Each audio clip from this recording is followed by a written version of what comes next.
What's going on, Casually FC? Welcome. Good evening, good afternoon to everyone. Big up Thunder Road already in the chat. What is going on, people? Welcome. Hopefully, everyone is doing all right. A little bit of a break from EPL. Some of you guys don't know what to do with yourselves. It's okay. But yeah, here we are. Casually Chelsea show with my panel, Winter Surfer, Real Chris, and Will. Make sure you guys check out the links in the description for everyone's links and all the extra content on there. The Discord as well, which has been very active. Nice to see you guys active in our Discord community. Go ahead and also subscribe if you're new to the channel. Hit that bell notification so you don't miss any of our future streams. Make sure you're also smashing that like button as per usual. And leave comments down below. Start a conversation. I do engage with the comments, so nice to see some debates from time to time in that comment section. So yeah, guys, I guess, Will, we're going to start with you because you weren't here last stream, but nothing has really changed, really. We have more information about the whole Boehly'S situation, what happened between the falling out between Boehly and Tuchel, which we'll get into. But I guess, Will, I want to know your initial thoughts about the whole sacking situation. I know you're not happy about it, but we never really got to express it much. I was speaking to Chris as it happened, and Chris thought I was taking a piss. So, I thought you were taking a piss. Yeah, sadly I wasn't. I don't know really. I'm gonna give Boehly the benefit of the doubt because Tuchel wasn't his manager, wasn't his guy, wasn't his pick of who he wanted to lead us into the future. So I'm not too angry with him. You know, I see a load of people saying Boehly out. I didn't want him. Well, I guess it's a good thing. I guess it's a good thing we waited because I guess now the mood has calmed down. Yeah, we're a little more, settled about it. But yeah, continue on, bro. If you spoke to me probably at the time of the sacking, I probably wouldn't be thinking normally about football and everything. But I like Graham Potter. I've been a fan of him for a few years. Well, I say a few years. Obviously, you could watch. I didn't even know he when he joined Brighton. I didn't know he managed Ostersund's before, and then I realised, oh yeah, I remember watching Ostersund's destroy Arsenal. And then he's a very interesting guy. His way into football is very good, not just the ex-pro sort of route. He's been at a lot of different levels, got a lot of experience in different situations. So I'm looking forward to seeing what he can do. I know it's a bit maybe hypocritical of me because I do tend to like managers with excellent winning records, and obviously we're going a different route this time. But Graham Potter is the only manager that I would entertain that hasn't won anything. So yeah, we know you don't like Zidane. I see. Zidane's a weird one because Zidane under Roman at the peak of Roman's reign, I think would have maybe done well, but he's not the guy right now. He's not that guy. So yeah, I'm looking forward to seeing what Potter can do. False Chris in the chat, I guess. What?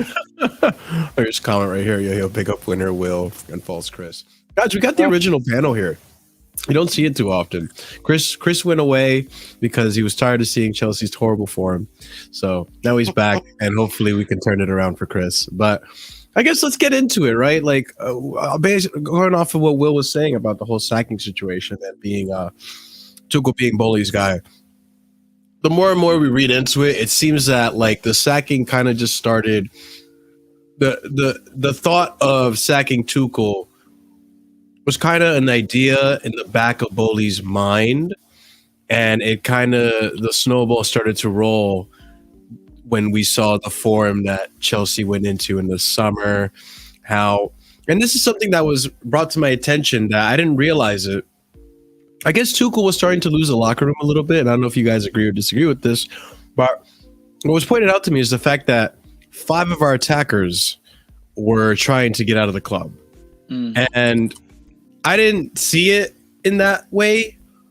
You look at Callum, Timo, Hakim Ziyech. Who else is trying to leave the club? I mean, you could count Broja in there as well. Lukaku. And there's I think Pulisic too, potentially him wanting to leave the club. Pretty much all of them, bar Havertz and Mount.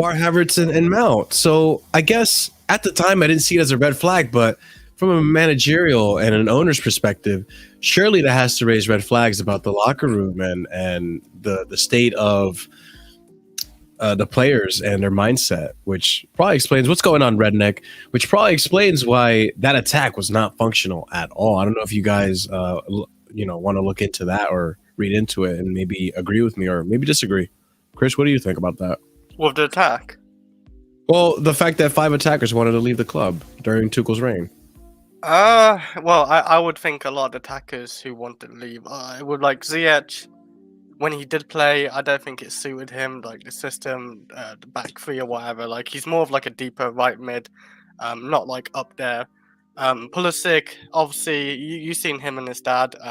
Like his dad, like in tweets, like him not playing enough, ready for the World Cup. I think a lot of it is like a lot of these attackers weren't getting consistent time. Maybe they saw people like Mason Mount got consistent time even this season when he's getting no goals, no assist, and like people like maybe Pulisic weren't too happy about.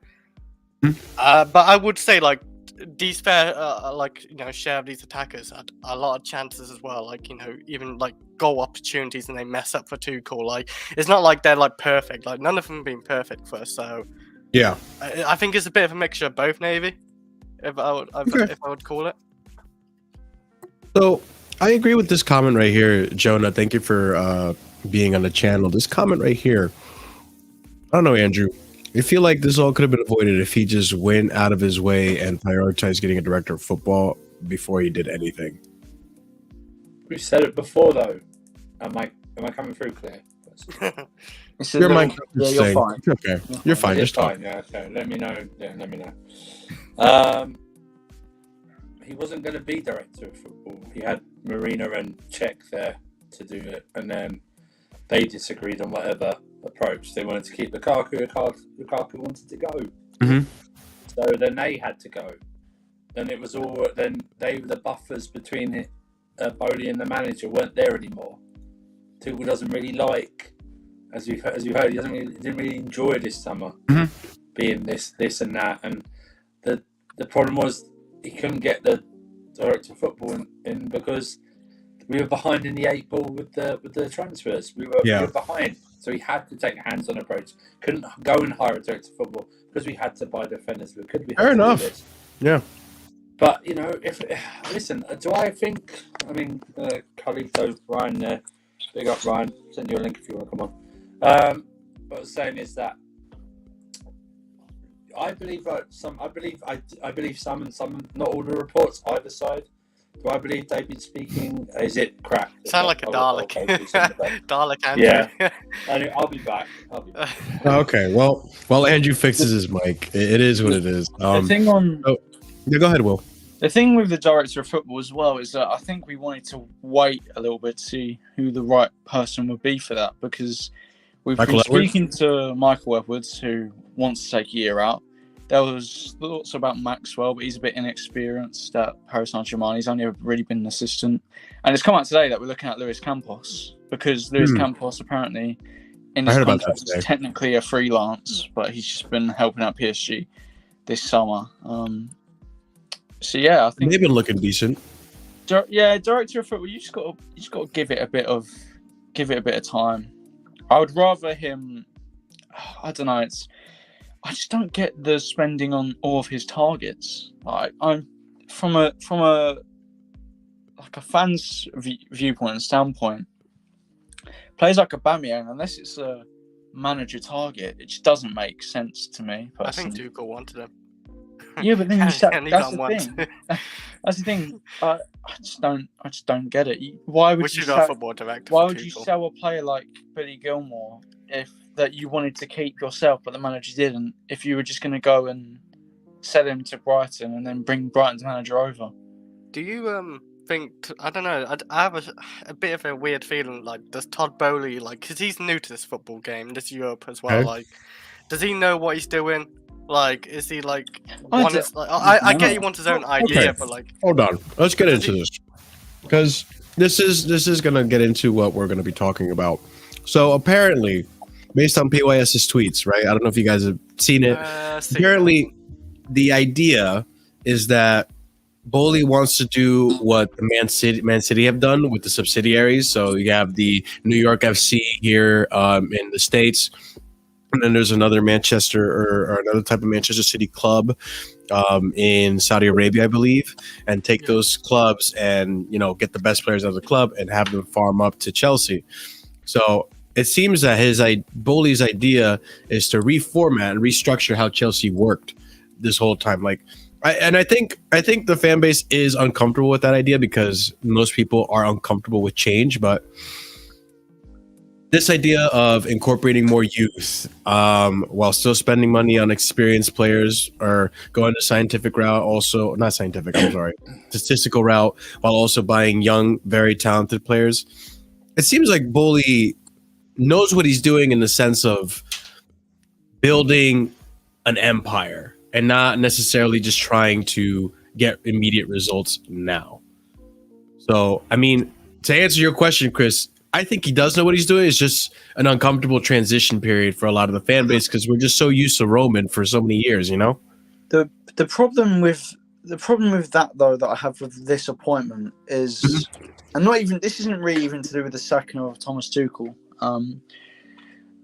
With what Man City did though, the expectations of Man City from whenever they were bought in 2008, was it?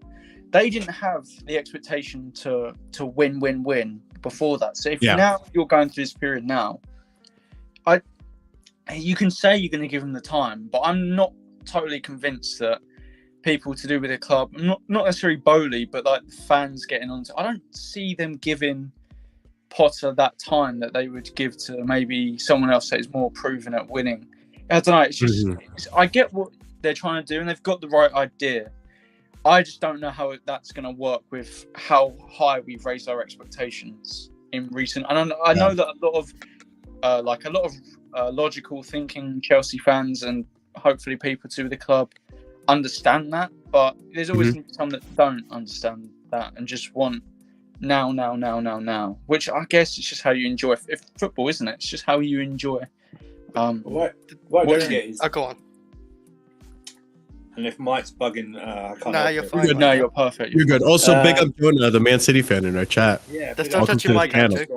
Yeah. What I get is that people who don't rate this appointment then still have the same. Still, will go. In one sentence, I'll abbreviate. They'll go, "Well, I don't really rate Potter, but he's got to finish third or fourth." It's like, well, if you don't rate him, why do you expect give him the same standards? I just think, listen, I think everyone's just a little bit weirdly emotional for some reason. And maybe with me, I've just seen it 28 times before. But I've seen it at least 6. I was counting, I think 16 managers in Roman's reign. So I've seen it 15 times before. Honestly, when you get older, you get desensitized to it. Trust me. I've seen that. Well, I think. All this. Go ahead, Chris. I was going to say. All this weak ass. I'm heartbroken. Oh, his words put me. Hey, man. Man up, man. Hey, dude. Jesus Christ. Hey, man. I'm dying. Dude, those are fighting words. That's my Tommy Tuchel you're talking about, bro. I know, but it's not. Like, if fucking Potter wins the Premier League, you'll forget about Tommy Tuchel, won't you? No, I won't. Shut up. I didn't forget about Lampard. Yeah, you did. Like. I did. Come on, Marshall. I was going to say. Yeah, go on, Chris. I did. This is what Go I don't ahead, get. Chris. Like, okay, like you stack Tuchel, cool, but like I understand you want to build your own new era, but why? Okay, why get rid of like Billy Gilmore? Obviously Tuchel didn't want him, so you got rid of him. Why? Not like get Ronaldo when you want Ronaldo and get a Aubameyang for Tuchel. Like there was like players like Tuchel wanted and you gave it to him and then you sacked him so early on the season. It's just the one thing I don't get about Todd Boehly, why he's done all that. Like I think they tried. I think they legit. I think they really did try to hash it out. It's not just football. It's not just a on the pitch decision results. Yeah. It's everything. Yeah, everything. He's not receptive. Looking at the stories, he wasn't receptive to change. He wasn't easy to communicate with. He didn't really get in. Oh, you don't want Ronaldo? Fine. I need give me a reason. I think and the other thing too is, Will, real quick before I let you go. The other thing too is that like How often in those press conferences, I can recall at least twice in those press conferences where Tuchel would be talking about the old management and how he missed the old management. Yeah. And I'm sorry, like if you're in a job and you talk and they get a new manager and you talk about how great the old manager was, like on TV, like where the new manager can see what you're basically shit talking in front of your boss. Like it's just, I get it. I think as ownership, well. I didn't hear that. I think as well. With all due respect to Thomas Tuchel, I think he sort of thinks he's sort of bigger than the ownership in a way, because I don't think he wanted to humble himself almost to explain his decisions to sort of. I think he just wanted it his way. He's like, I've won a Champions League here. I shouldn't have to. I just think he wanted his own way, and you know, as much as a lot of people, like all of us, wanted him to succeed, and what I'm sure we wanted him to stay a bit longer to turn it around and whatever. It clearly wasn't a results thing. He just didn't get on with him. So, and I don't believe. Sorry, we'll finish. That's right. You can go quickly. It's fine. I'm just saying, I don't believe this comment. I believe these were all Thomas Tuchel picks. So I just Really? I just believe Sterling 100% was. Yes, was, I believe they all were. was. I believe they. Yeah. I believe they all were to some extent. Maybe the only one really Zakaria is Zakaria, maybe Cucurella, Cucurella, but the rest was, I think, were his. Aubameyang certainly was. I don't think Fofana was his first choice either, though. I think That's where I don't think he was like no. He had a whole list of Because centre backs. Everyone goes, we haven't bought the players. Then if that's the case, then why didn't we just sign Ronaldo and then just told him to deal with it?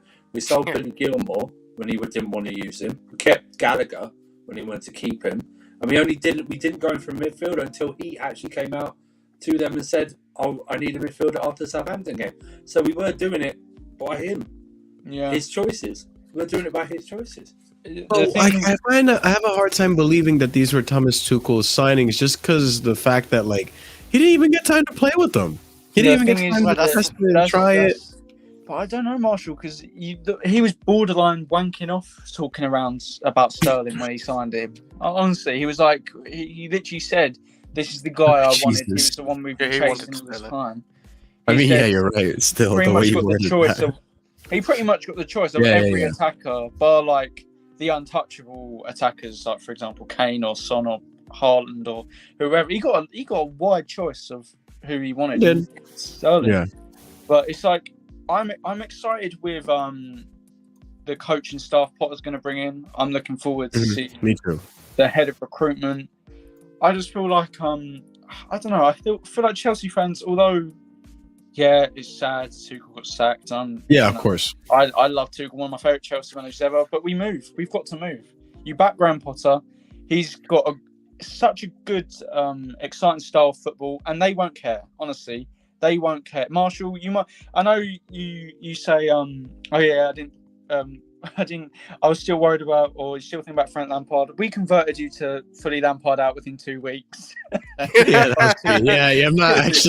not going to joke. Yeah, that actually is true. I was joking, but that actually is true. I was pretty much Lampard in all the way through to the end. But this is something I do want to point out, boys, too, is that about Tuchel, the other reason he probably could have gotten sacked is because people like to look at the form just this season. But if you look at Chelsea's form ever since they lost that second leg, or they got eliminated from the Champions League in that second leg of the Real Madrid game, I think, and chat, correct me if I'm wrong. I know a lot of you guys have been throwing this stat around a bit, but I believe Tuchel only won 7 out of the 20 games if we're counting last season, which for Chelsea standard, that's 22 or something. Yeah, that's very poor for Chelsea standards, and that's where I go back again. Like, it seems that he just lost the dressing room when it came to the attacking players, the players that were out of favor, that weren't Mason or Havertz. They just even Broja wanted to leave to a certain extent. He was very willing to go to West Ham. So I think, maybe Boehly again. Boehly was going to. This is the one thing that Boehly was able to do that Roman wasn't able to do. Right, is that Boehly was able to travel and see what was going on the pitch, in the practice, on the training grounds, and all that stuff. He was a lot more involved. So maybe there was things that haven't come out that Boehly saw when it came to the training, to the coaching, that he didn't like that. Maybe he saw the potential that Graham Potter could do. Yeah, So I think there's that. Potter's personality just suits the way that Boehly wants to run us. I think he's more humble. He's not. I mean, to get the 5-year deal, Will. So that's a long term, which is it seems a very I think long some time for a family- manager, isn't it? It's very long. at Chelsea, especially. Plus, Yeah. we paid not only for him, but His whole his staff. entire Whole backroom staff. staff. Yeah, We don't usually do that. We usually might play 1 or 2 or something. We like that. literally left Brighton dry as a Dude, bone. we took one of the their the recruitment. manager, the backroom staff, Yeah. one of the best player from last season, or one of them, and He was the a player this left season. back as well, in the thing, and we gave him Billy. I kind of feel bad for Brighton when you look at their situation too. I don't. Do you know why I don't? Do you know why I don't? They're Oh God! so Okay, well, say it, Will. Say with chest. they're so well run. They've already they're going to appoint in the next couple of days Mhm. the ex Shakhtar manager who only left because of the thing with Russia, and the ex We're Australian probably manager. going to take They've got- Casido in January. Maybe, Yeah, or even probably. hear me out. This, you might laugh or whatever, but all I'm saying is I would not be surprised to be putting a bid for if you ever need another centre back, a cheap centre back, Adam Alistair? Webster. Adam okay.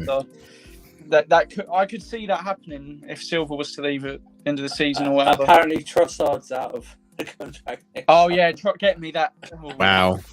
Now we're talking. Yeah, Now we're that's the cooking. of the bridge. I'm Number just saying. 11's free as well. It's So very easy to link us to now Brighton players. That's all. Very people good. coming as well. I'll happily take half their squad. But I just think, but I also going to Potter. I don't think anyone should be confident in knowing what he's going to do. Mm. The same things were being said about Thomas Tuchel before he started, and no Yeah, one the thought he would- 4-2-2-2, yeah, no one thought he 4-3-3. would pick a back three and stick to it all this 4-3-3. time. Yeah.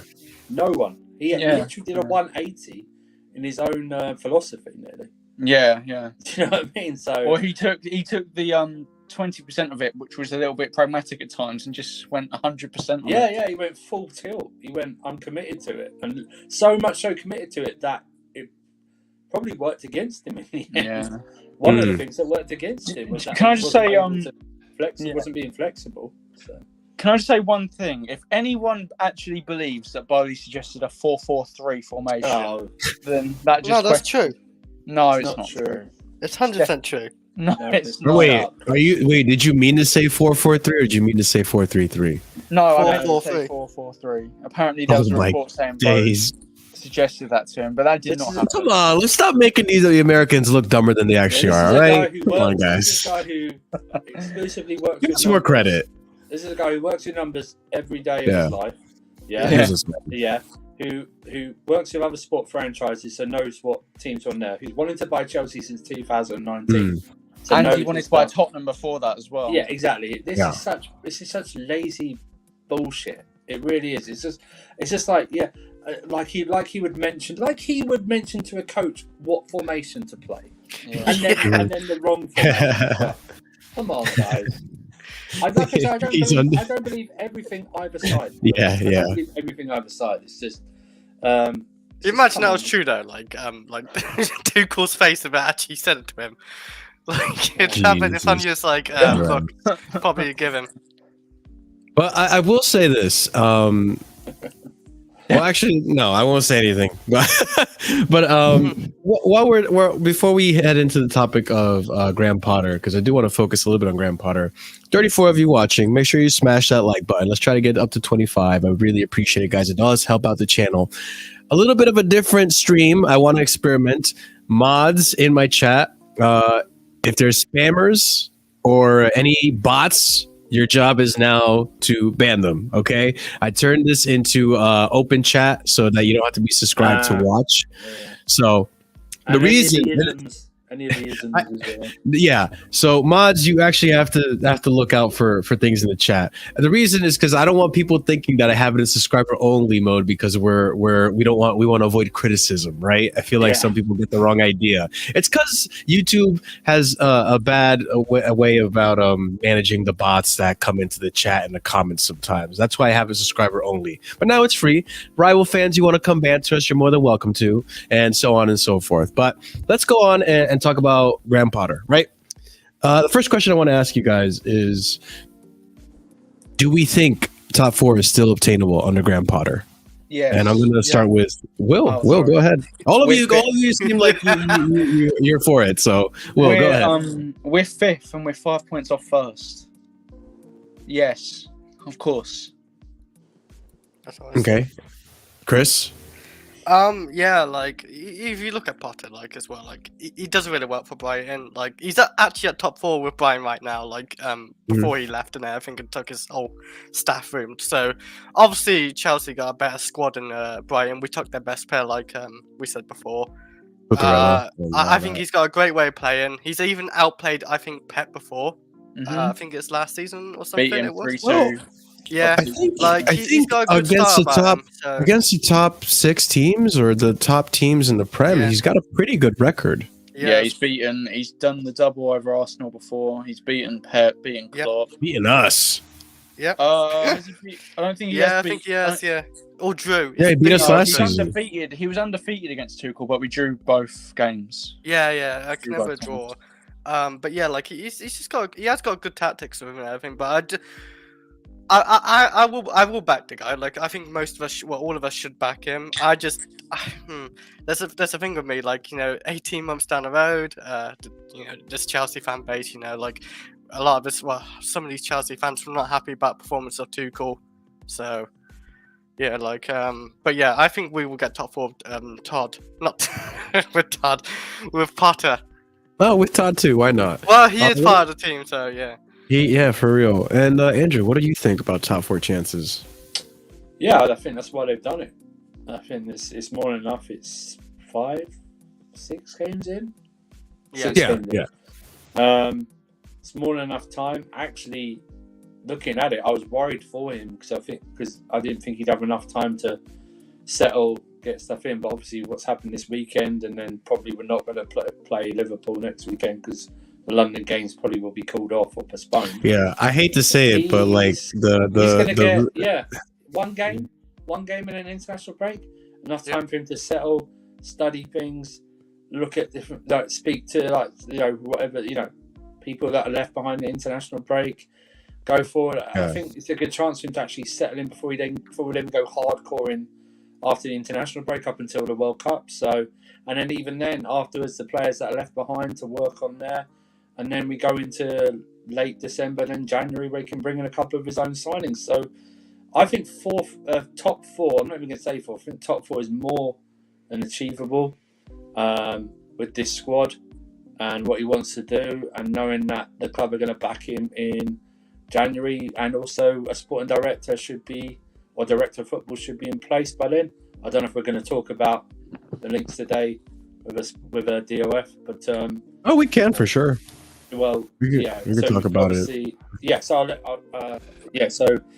I think it's more than attainable. I think he should get it as well. I really do. Andrew, do you know who the fuck this guy is? Yes, it's Prime. It's Prime. Oh, okay. Yeah, because you can look at the top. I was worried. When you I didn't see that. Okay. Yeah, it says like Latimus on it. Yeah. Okay, what's going on, Prime? You scared me for a second. I was like, who the fuck has breached the premises of StreamYard to enter this stream? Hacking level. Actually, no. I have a chance to say it, but it might get your channel. Prime, do you really think we're not going to make top 4? Are you going to come in and say you're not going to make top 4? Oh, Jesus.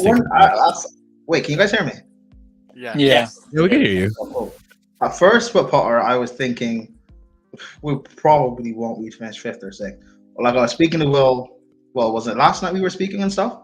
And just trying to learn more about that Potter. was the night before. I can't remember. Oh, the night before, yeah. And I did some research on my own and stuff. Listen, I've been saying this back in the summer when people were worried about our poor form. We will get top 4 based on we've got a good enough squad too, and plus we had Tuchel.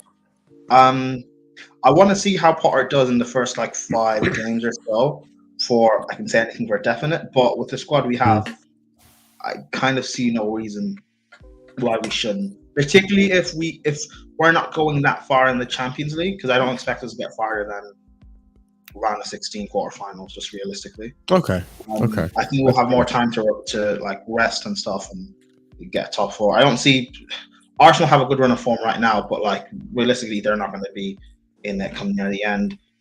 We don't know what's going to happen with Spurs. Like Conte could end up blowing up at any moment in time. Man United look great, but with the constant pressure of Europa League games and the run-in for the end of the Premier League, Man United don't have the squad to be playing 2 games a week and winning both games consistently. So I say yes, we get top four. Okay, cool. I look. I gotta agree. I think this squad is too good for Potter not to be able. Because the way I see it is that you look at what he's done with the big teams. You look at what he's done with Brighton, with the players that he has. Mopé, Welbeck. He basically resurrected Welbeck's career. And then you have McAllister that he's turned from a number 10 to a defensive 6, and all these players that he's utilized very well. There's no way he can't do the same with our team, and that's another thing I'm looking forward to, which we'll get into. But I think top 4, he has to get top 4. I know he's inexperienced. He hasn't been in the Champions League before. He's never coached a team that has this much of a hectic schedule. We have probably one of the busiest schedules in the Prem, along with Liverpool, Man City, and such. So I get it, but still, the quality is there. You have so many players, especially like if you look at our attack, and our defense. There's a lot of players there that you can work with, a lot of talents. There's no way you can't get the best out of a few, and that's one of the things he's really known for, is getting the best out of a lot of these players, which is why he's doing so well at Brighton. Also, what you have to factor in, if he wins the squad, because our next few games we've got a couple of big teams like AC Milan and Liverpool. If he gets results against them and wins the squad over, that's another big factor for us. Plus,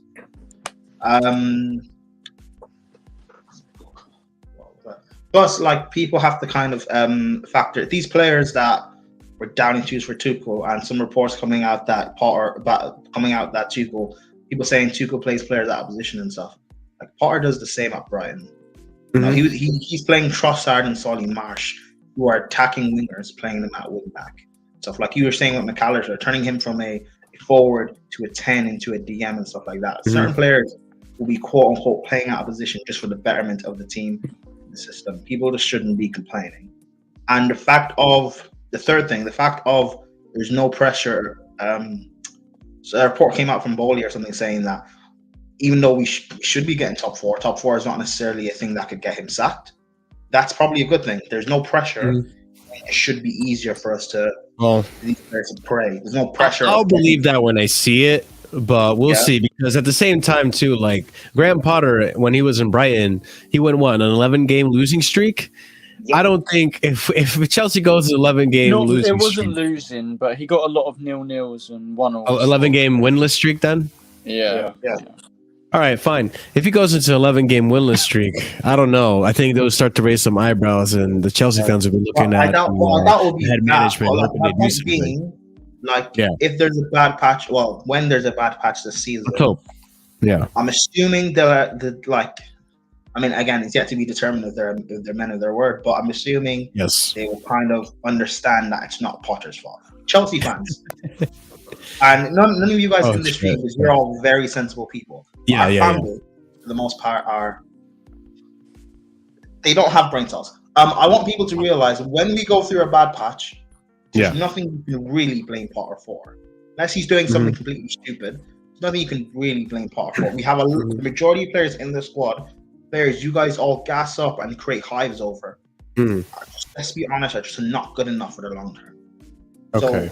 So, all I'm saying is prepare for that. I'm gonna get a nice new suit for the day where Jorginho gets a new 3-year deal. We're gonna eat good on that day. Yes. Well, there's rumors of Jorginho captain. Let's go, my captain. Captain leader legend. Let's go. You know what's gonna be funny? Because every time I hear like Jorginho, he's just got a favorite. Sarri likes him, Tuchel likes him, and then if Potter comes, is that another manager who likes him? Like I feel like every manager who has in Jorginho in their squad likes it. Even Frank, who didn't want to play Jorginho, still turned to Jorginho to get us top 4. He did. Jorginho's the guy. Jorginho's the guy. Yeah. So, before we move on to the next topic that I want to talk about more on Potter Ball, I will probably send out the link a little later. We just want to make sure we touch on the topic. I know some of you in the chat want to come on, so we'll probably send out the link a little later because the last stream was fascinating. I enjoyed getting you guys on here and having your say. That was a lot of good discussions were had. It was very good. So we'll get you guys back on. Just give us some time to, have a discussion here with the panel. But on to Potter. This is where I want to discuss what he does. 51 of you watching, so hit that like Mash that like button, damn. please. But smash that like button if you want Potter to succeed, and smash that like button if you want Potter to get the best out of these players. Which is what I was going to ask you guys: is what players are we looking at now that could potentially flourish under Potter? That could potentially we could get the best of? Because if you ask me, I think this is something that the fans have been saying, like, oh, maybe Potter will play the players into positions and all that stuff, like in the right position. Look. Graham Potter will take players and play them at whatever position he feels like. He's not going to necessarily play them in the right positions that we like to quote unquote say, right?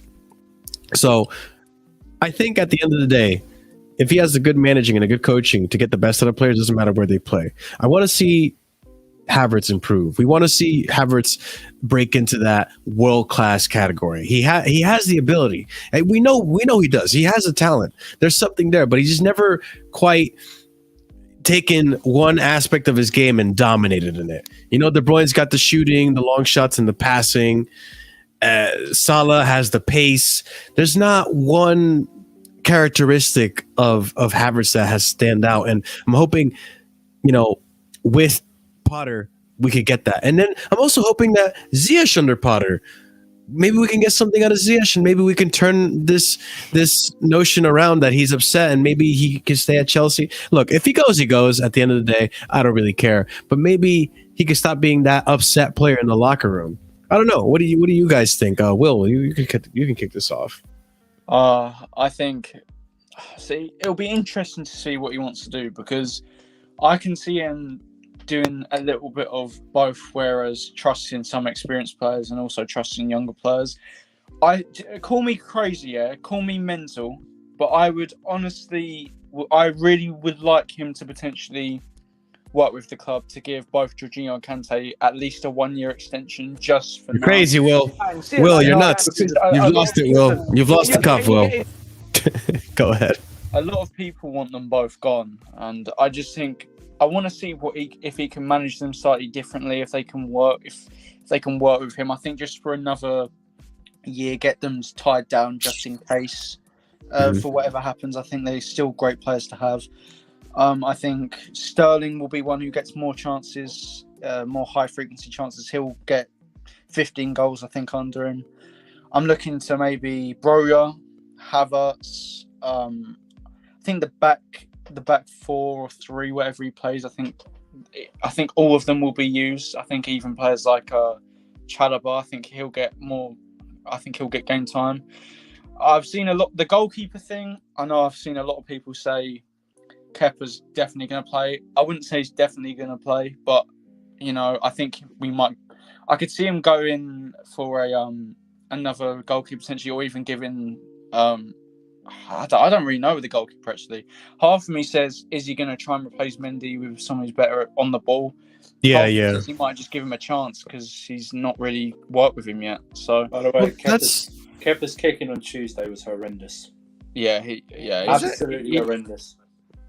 I keep telling people, in this system, Kepa's kicking is atrocious. It's not that good, and we saw it Tuesday. He's kicking us. I watched it kind of. I couldn't watch it properly, but I saw some good kicks. I mean, was there some bad kicks? I may have missed. The only good kicks were the short passes. Yeah, I saw those. It was? Yeah, I saw those, yeah. Well, here's the thing about the goalkeeper situation, right? I feel that I've been doing my own research on Brighton and what they've done and how they've improved under Graham Potter. And one of the things that stood out to me was that Sanchez wasn't always the best ball-playing goalkeeper, but over time, and who is the Anthony Robert? Is that the new goalkeeping coach that we have from Brighton? No idea. If someone wants to remind me in chat, I would really appreciate it. But we brought over this goalkeeper. We hired. I wish we hired this goalkeeping coach from Brighton that basically made Sanchez to what he is now, a starter for Spain and a ball. He's one of the best keepers in the Prem, or one of the best up and coming keepers in the Prem. You look at his saves percentage and the amount of clean sheets that Brighton have kept, especially with a not world class backline. And his ability to play off the ball as well, or on the ball as well, has improved. Yeah. So I'm thinking that it's very possible he could start with Kepa, but over time, Mendy will improve as a keeper, and maybe Mendy comes back to being starting keeper. I still think we should be in the market to, let go of Kepa because of his salary, but also, just because we could get another keeper of a better class, but. If Potter and his team somehow manage to get Mendy back to that world-class level and keep him there, I wouldn't even be opposed to keeping Mendy. But that is something that could potentially happen. Mendy improves on the ball. Even if we find a way to limit the amount of outrageous passes he has to make as well, even if we can find a way for the centre-backs to be the first person that plays the ball out most of the time, it's interesting because there's a lot of players that, as Andrew said earlier, a lot of players that we thought might play under Tuchel or might not play under Tuchel, and look how that happened. So, but yeah, Broja for me as well. He's that sort of. I think Broja and Sterling should be excited. Yeah, Andrew, what are your thoughts on players that could potentially improve under this guy? I don't know. You're just waiting to see what happens. You don't have high expectations. I presume maybe Pulisic. I don't know. I feel like Mount. Like if one thing could come out of this too. Yeah, be fascinating where he plays. If he chooses where he plays Gallagher and Mount, I think Gallagher might be a. That is. You, sir, are saying controversial things right now. I'm just saying. Gallagher may benefit. I think Gallagher's harshly critiqued at this club. He's not a 6, and that's one of the things that brought the former manager down as well. Trying to think he was a Kante region, and he's nowhere near it.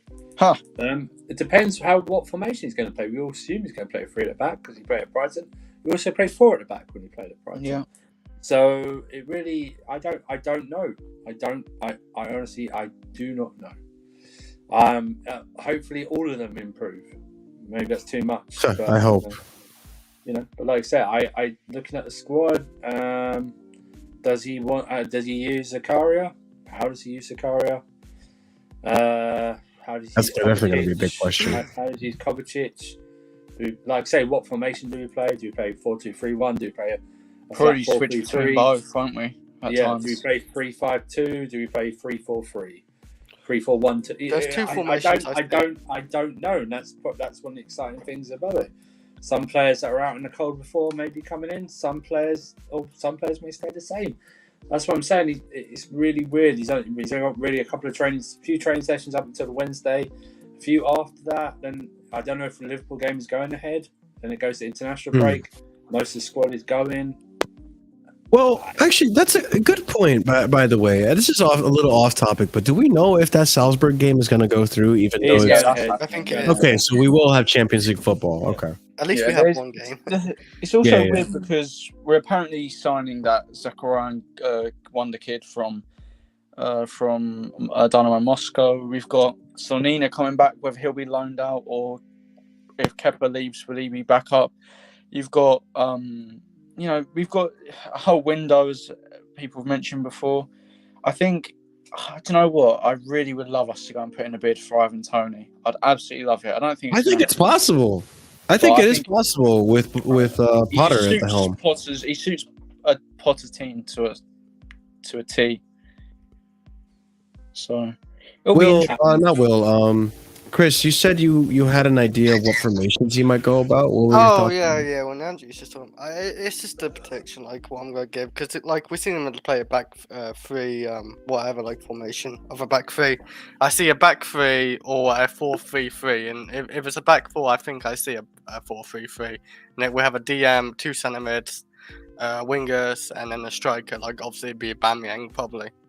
But then again, if it's a 4-3-3, does Kai Havertz play on a wing? He can't play centre mid, surely.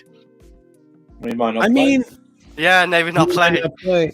But also, like, that's the thing. Like, with Potter, that has me very curious is how he's going to adapt players to certain positions.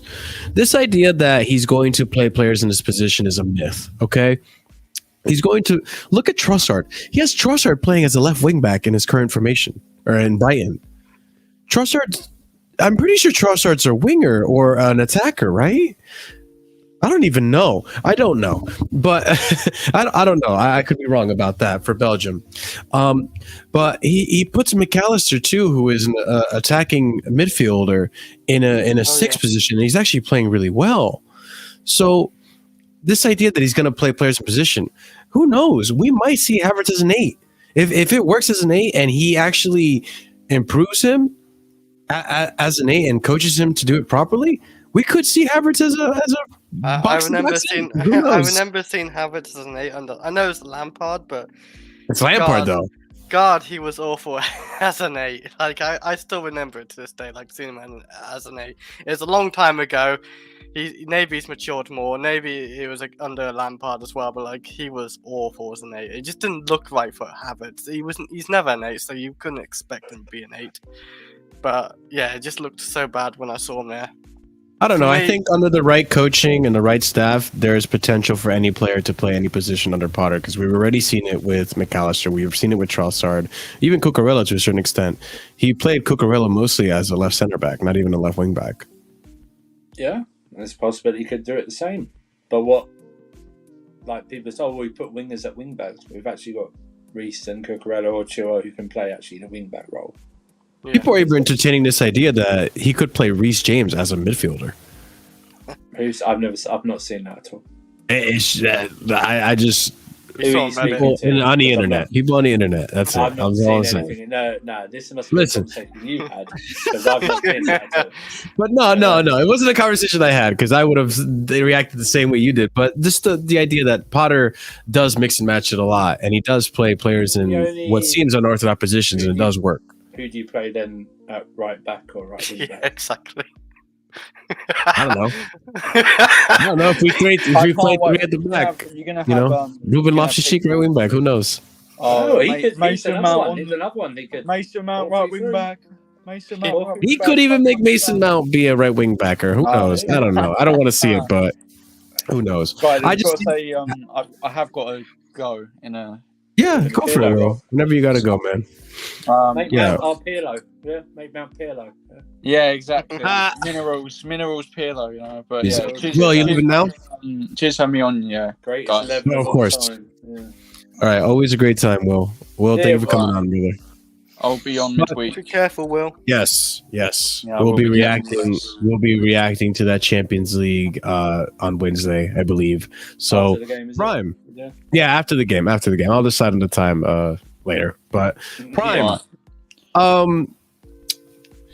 So, yeah, under Potter, what players are you looking at right now that you think Potter should probably focus on improving? Because like even right now, when I think about it, I did say Ziyech and Havertz, but man, if this guy could actually get the Mason Mount that everyone's so hyped about and actually should present him on the pitch, I wouldn't mind that either. If he actually gets the best out of Mason Mount, I could finally not be annoyed by these Mason Mount fanboys. But go ahead, Prime. Any players that you're looking at that Potter could potentially break through? Are you talking about these young players from the? Any of them. Any of them. They could be the youth. They could be Ziyech. They could be any of them. Yes. Yeah, okay. I think he'll improve Fofana. Interesting. Because I don't think Fofana's had the best of starts. I think I've heard reports that he's gonna he likes Jorginho and he's gonna make him captain. If that's true, I think he's gonna try and get the best out of Jorginho again. I think he's going to like Roja. Yeah. To be fair, Yeah, I can Cho's see him gone. taking It's Broja. quite funny. He would have probably liked someone like Cho, but Cho's gone, so good riddance to him. Probably He had a someone scene like, probably would like someone It's like alone, Gilmore. dude. He's coming back, and he's gonna hear this video, and he's gonna confront you about it. Cho's gonna come back and play wing back. It doesn't matter. Anyway, I think he'll like a player like Pulisic, and maybe Pulisic will knuckle down.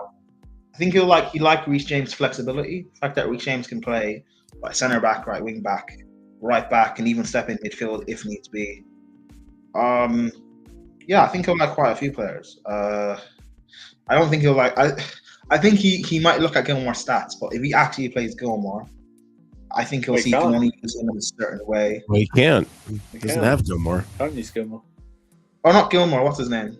Gallagher. The bad guy. Gallagher. Yeah. The bad one. I don't know. I think like it's weird because this possession-based thing he wants to do, we don't have the players for it, at least in midfield anyway.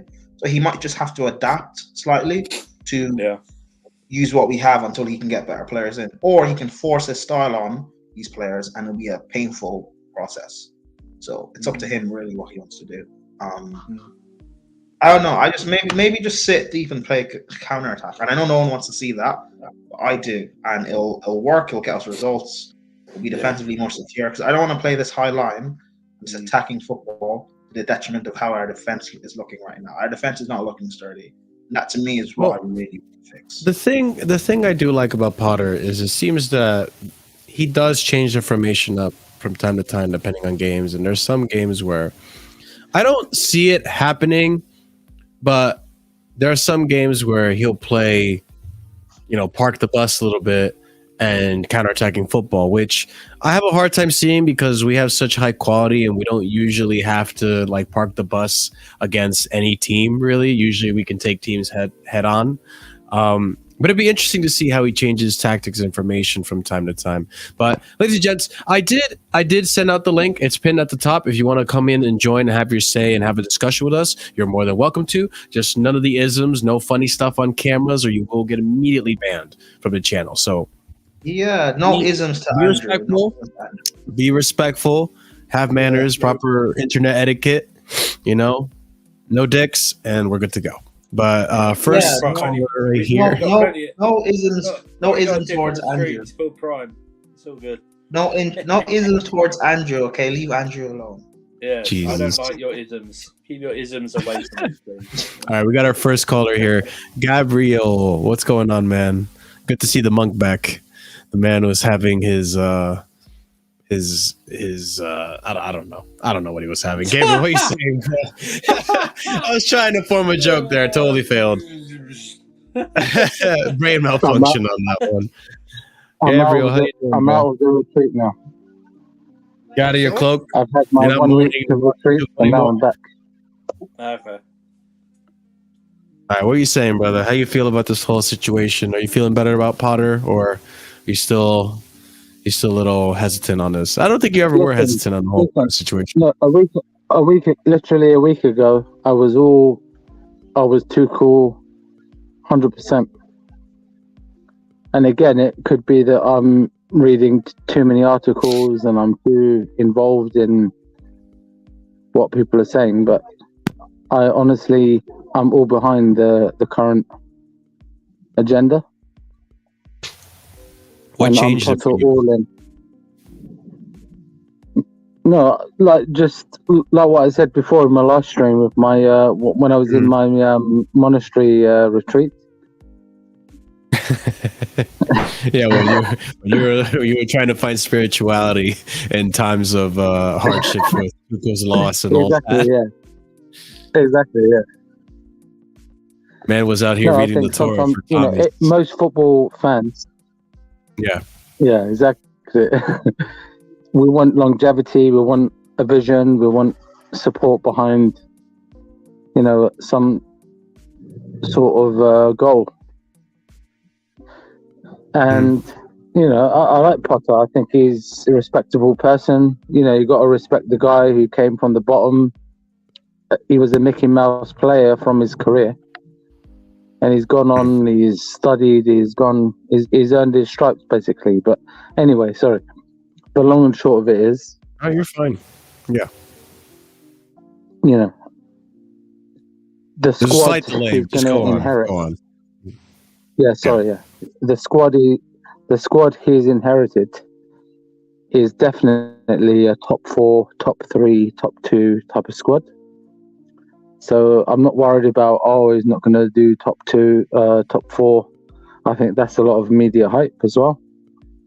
And it's good, at least, that he's got their reassurance that it's not about if he doesn't make top 4, he's going to be sacked. Because, the fact they've signed him up for a 5-year deal, that means they're all behind him. They believe in him and I believe in him. And, he's got his recruitment gurus, he's got his technical guys, he's got his coaches. And that's exactly what a proper club wants. None of this hire on fire sort of approach. But going back to what I said in the comments, I messaged in the comment a few times about the 3-5-2 formation, which can be 3-4-3, 5-3-2. It depends how you play it. The way we've been playing, we rely on our wing backs. So why not add an extra midfielder? And maybe we could release Kai or Mount in the middle, like a number 10, and have a roaming type of, Kai or Sterling with Ober at the top. I think it's going to work. Yes, I agree. I think that would work. And to touch on, we're talking about the midfield and freeing up players. Sam Jovi, I'm seeing your comments here, and I do agree with what you're saying to a certain extent. The part where I disagree is I think there's a misunderstanding of what's happening with Jorginho under Chelsea versus a DM in Serie A. I think the problem with Jorginho under our current team is the fact that our attackers have lost any inspiration and any motivation to move and be free and available for the ball. If you look at that Dinamo Zagreb game, the amount of times that Mason Mount would actually try and open himself up but fail at it and put himself in an interceptable position was laughable. And if you look at the rest of the team, Havertz, Ziyech, Sterling, Aubameyang, they weren't necessarily putting themselves in the best position to receive a ball. So when Jorginho came in and started pointing here and there and left and right, when there was more movement, there was more creativity out of Jorginho. And I think that's the issue, that people blame Jorginho for all this when they don't look at the attack and look at how uninspired this attack is. Ever since that Real Madrid Champions League game, even a little bit before that, the attackers look so uninspired. They have not been doing the gegenpress. They look like a shadow of what they looked like during the Champions League run and even the beginning of last season. Ever since we lost Chilwell, ever since Romelu Lukaku, it was just a downhill, and the attack just looked lack of confidence, lack of motivation, lack of movement. When you don't have movement, when you don't make yourself available for passes, this is football logic 101. Your midfielders are going to suffer. They're going to be pass-back merchants because there's no open players. So I feel like Jorginho gets a lot of flack for this when he shouldn't. He really shouldn't. So, Gabriel, does anyone else want to? Can I just add as well? Go ahead and add about the Jorginho thing, right? Because I think he's someone a bit like Alonso, very disrespected. I think Alonso. I know people say he was slow. He was careful what you say about Alonso. We have his biggest fan here, Winter Surfer, right here, his biggest fan. So people know what to say about Alonso, okay? No, I'm not saying Alonso was the Maradona, but come on, I think what he did for the club, I think there was a lot of disrespect on his name, and it's a similar thing with Jorginho. Jorginho was brought in clearly. If we go back 4 or 5 seasons ago, he was brought in by Sarri. If you remember all the drama around signing Sarri, he was part of the deal, but they sort of fabricated the transfer fee to be incorporated within it. He was brought in to play Sarri ball. And Jorginho is a brilliant player, but for a specific type of purpose. And similarly with Alonso, he was brought in for, if you remember, Conte. And look, look, think of all the goals he scored against Spurs, especially. Come on, that's got to earn him legendary status at least. Do you know what I mean? So sometimes I we're a don't know little about bit legendary, fickle. but okay. All right, okay, all right. Yeah, Yes. maybe I'm No, overusing Gabriella, adjectives, but I agree. Yeah. Gabriella, I agree with you. no, but you get my point. If we're gonna wait, hold on. If we're gonna say Alonso is legendary, then we have to throw Bosingo into this conversation. Okay, this is the level we're talking Okay, all about. right. Let me retract that. Let me retract that. But what If Prime maybe agrees I with was you, just we're in trouble. If Prime no, agrees maybe with you, you're in trouble. yeah, maybe I'm referring to climax moments where you just beat Yes. the club, one of the hated clubs that I had, along with Arsenal and Man U and Liverpool. But anyway, I think I don't know why. Maybe I'm again brown paper, going back to Winter Surfer and his hated Johnny issues. Let's But go backstage. maybe yeah? I'm. Let's go back. Oh shit! I didn't mean Let's to. go Go ahead. backstage. The best Yeah. soundboard. Why did you have My that? favorite. I No, have more look, to make people. We love No, it, don't I'm you? excited. Look, in short. Yes. No, in short, I'm excited. This is one of the things. Marshall, do you Look, just I'm have 41 years old, every right? sound Hang on. saved? Wait. Let Gabriel finish. Prime. What were we saying, Gabriel? I'm sorry. Hang on. Let me build. Hang on. I'm not going to stay on long, yeah? I'm 41 years old. I've supported Chelsea since I was a nipper, so to speak. I've been there with the Hoddle, Hullet, the early days. The one thing I think any football fan would want is stability, longevity, project. And then, I loved when Ranieri came in under Ken Bates and Colin Hutchinson. I loved all that crap. I was even abroad then in the Middle East. Came back and it was like, wow.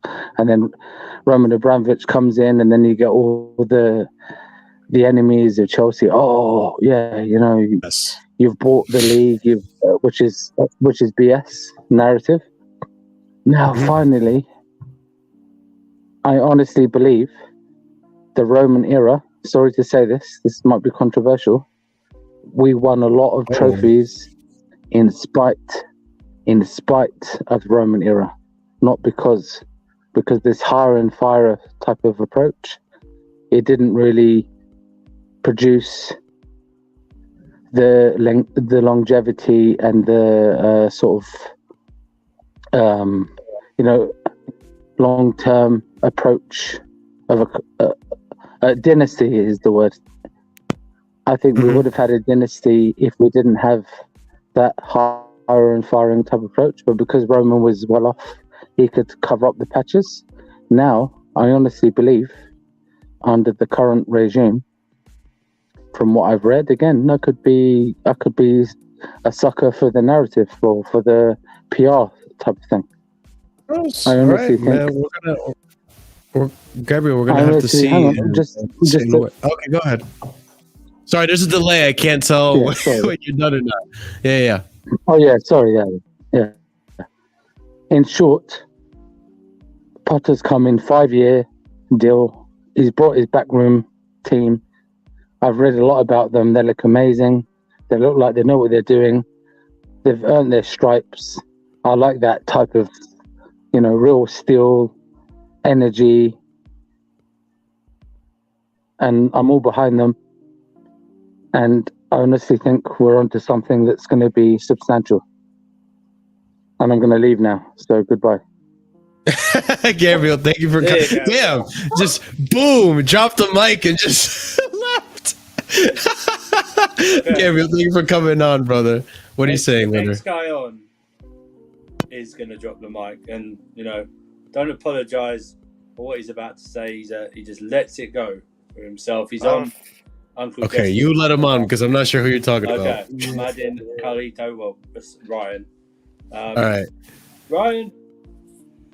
Ryan, there we go. What's the word, Andrew? What's the word? How we doing? What's up, my friend? How you doing? Oh yeah, just listening to you guys wax poetic about the often embarrassing Marcus Alonso, the worst player in the history of the club. The slowest fucking player I've ever seen in my life. And truly, hey, don't talk shit about Marcus Alonso, bro. You know what happens when you do?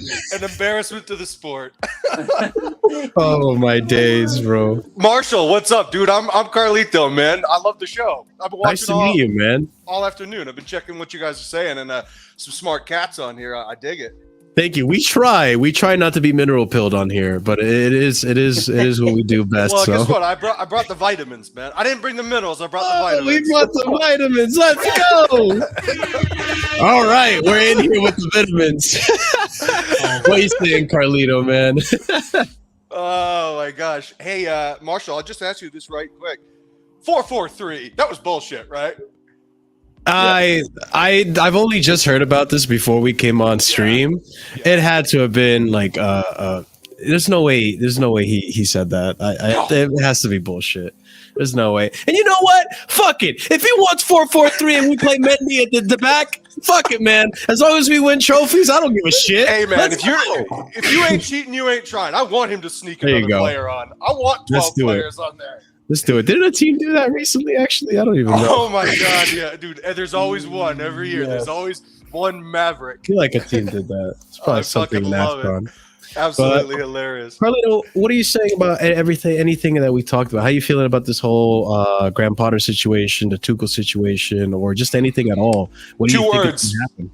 2 words: emotional intelligence. Emotional intelligence. Okay. Apparently, I thought that this was a fucking Onion article for real, but apparently, Graham Potter has got a master's degree in emotional intelligence. When I I did hear about that. I spit out my coffee. I wasn't even drinking any. It was unbelievable. I was like, "This is not real," but it is. It is real. And look, let's call it how we see it. Thomas Tuchel's his quotes, they're often bad, like borderline unprofessional. Some of the public quotes that he says. I mean, like, dude, just like directly publicly shitting on a bunch of his players. I don't know, man. It just doesn't fly. This is pro sports. This isn't youth soccer. You can't be so demonstrative in your criticism. But yeah, the whole idea that he sat everybody down and said, "Raise your hands if you want to leave." Like, if that actually happened, and Andrew and I were talking about this. What? Yeah, Andrew and I were talking about this on Friday. Okay, Yeah. there is a story out there that he's like he went with the group and he says, "Hey man, who wants to leave?"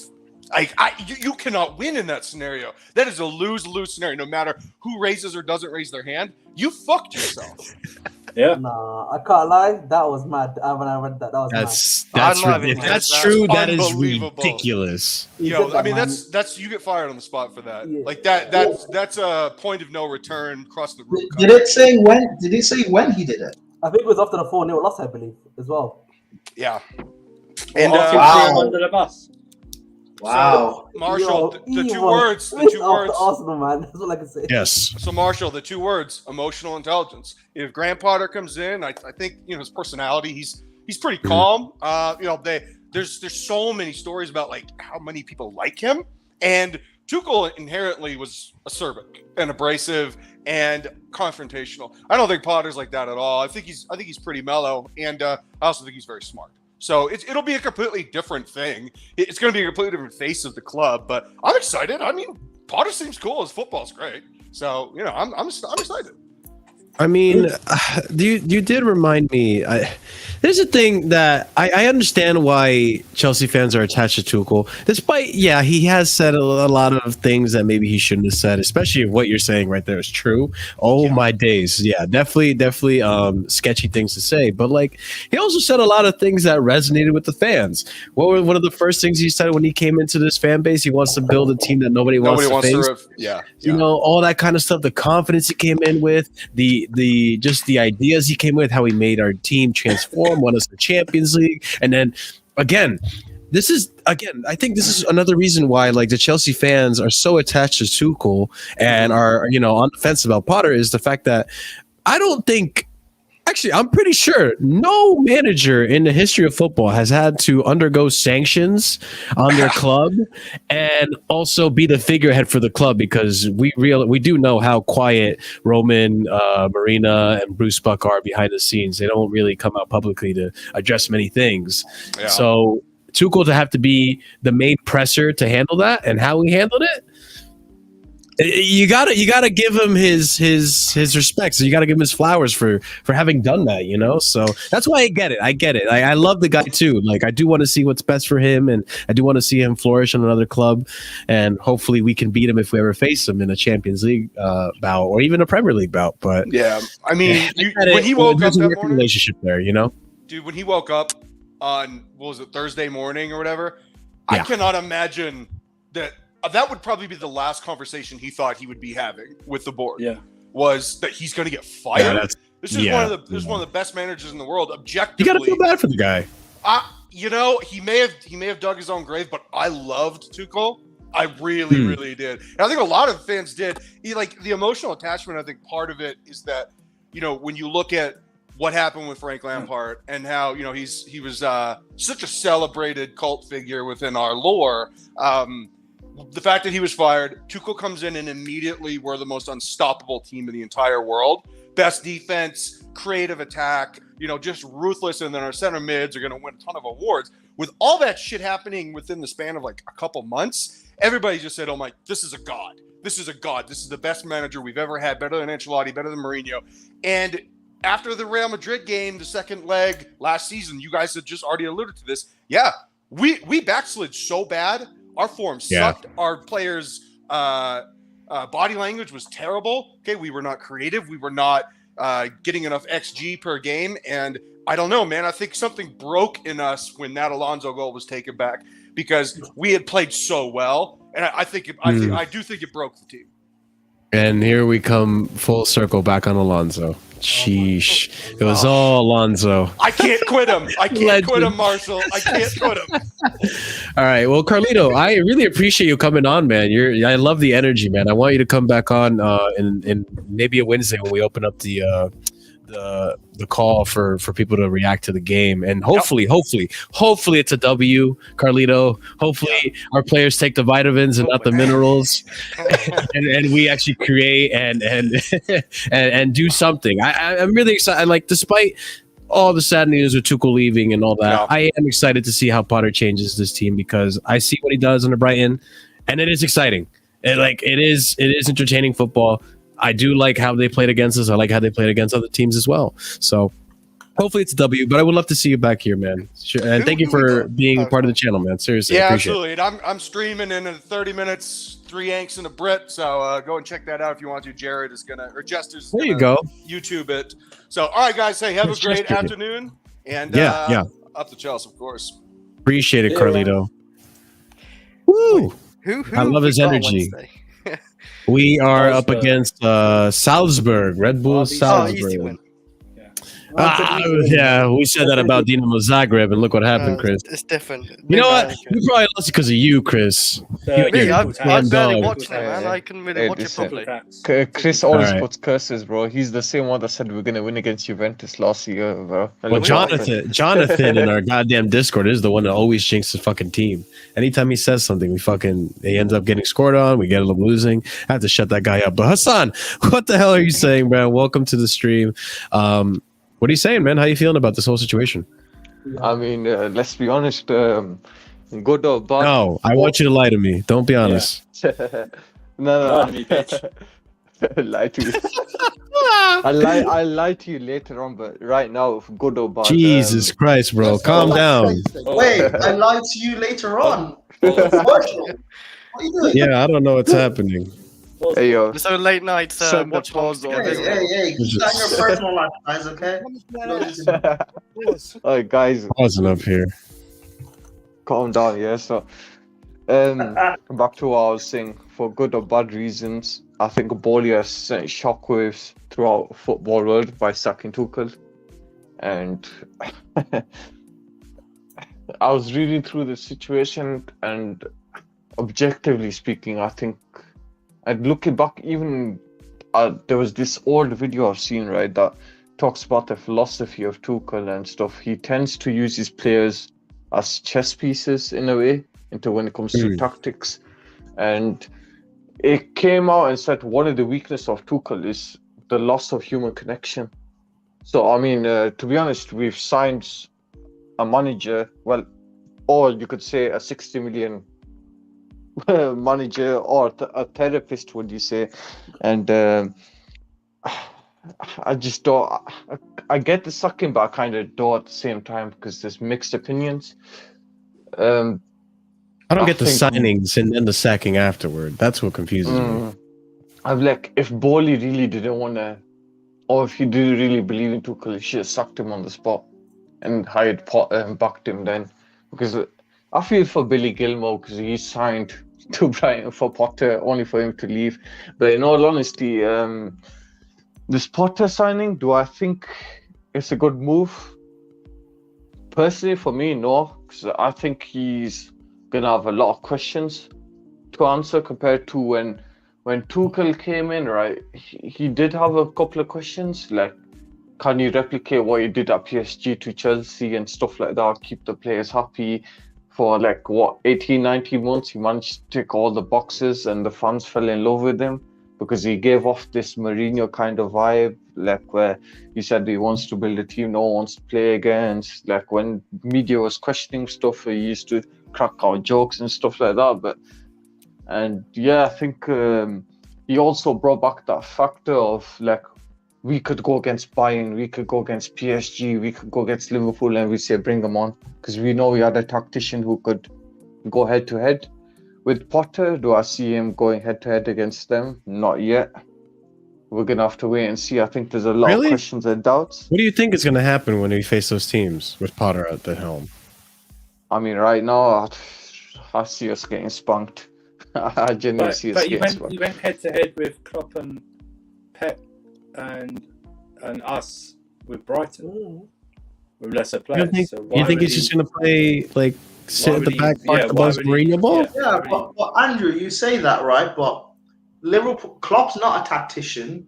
He is a tactician. I don't think but I don't. Oh my God. Klopp's not a He's a tactician. tactician. Come on. Pep's not. I don't view. No, Pep he as is a tactician, but he's not a tactician. And also, he will die on that hill. Pep will die on the hill on his tactics. But also too, when you look at teams even though Nagelsmann you can say maybe is a bit suspect. You look at Bayern's team, you look at PSG, Real Madrid, facing it blood, they will not stop scoring against you. I think it's a thing of I don't know. We should get out of this group, but in the round of 16 or maybe even quarterfinals, if we face a PSG, if we face Real Madrid again, we will get battered. I don't see us pulling off, and this is not me anything saying towards Potter per se.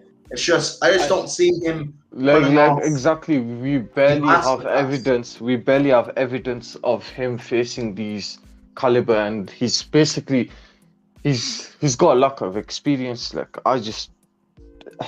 Right now, I don't see him maybe 2 years down the line. The only one I would fear, and I wouldn't even fear that much, is Real Madrid. PSG are very overrated, as always. Really? They're top heavy. They're top heavy, man. Really? The midfield's improved. Andrew, let's be honest, bro. They're tackled midfield's improved, no doubt, but they're easy to get defensively too. They're severely overrated, man. They are severely overrated. And I think by the way, it's not about fearing them. How do you know that Mbappe's not going to have one of his selfish nights that we've seen recently? But, do you know what I mean? Okay. So, Andrew, it's not Neymar night. Andrew, it's not about fearing them. Andrew, it's not about us fearing them. It's about looking at what this squad is right now. Okay, it's better than last. I don't trust. Even Tuchel, as much as I trust him, these players, I know they'll do something to just fuck it up. That's maybe true, but they were. I think. Sorry, Ahmed. I'll a little bit and I'll let you go. They were literally 5 minutes away from pulling off one of the greatest comebacks in Champions League history, and that's with that squad. And I believe this squad is better. So I just I see that logic. It's better. It's better in areas and better overall. Whether it's the best squad, no, it's not the best squad. And it still needs improving, which is scary. But listen, I just, we can't. The thing about Potter is we can't doubt him and go oh yeah, but has he ever gone up against Ancelotti and? But PSG I so good. Well, obviously Andrew, he hasn't do you- in the Champions League. So. I think though, Andrew, yeah, we've I had was gonna enough. say, Wait, Ahmed, then Hasan. Oh, sorry. terms of sanctions. Sorry. I just Go ahead, Ahmed. Go ahead. no. So what I would say, yeah, is that by the time we get to like the last 16, right, we're probably gonna go through a January period where they're probably willing to spend more, and we're gonna have a DF at that time. So the squad will improve even more than where it is right now. We've seen him like last season against us, how he set I'm up. gonna pop out. Add Alex. Yeah, go ahead and do your thing. Okay, add Alex. Yeah. We've seen like obviously like Brian against us last season and how well they did against us. Yeah, whatever excuse you want to make, but they have done better. They were able to match us. They were able to create a lot of chances against us, and that was, you remember, a team where our defense was really good.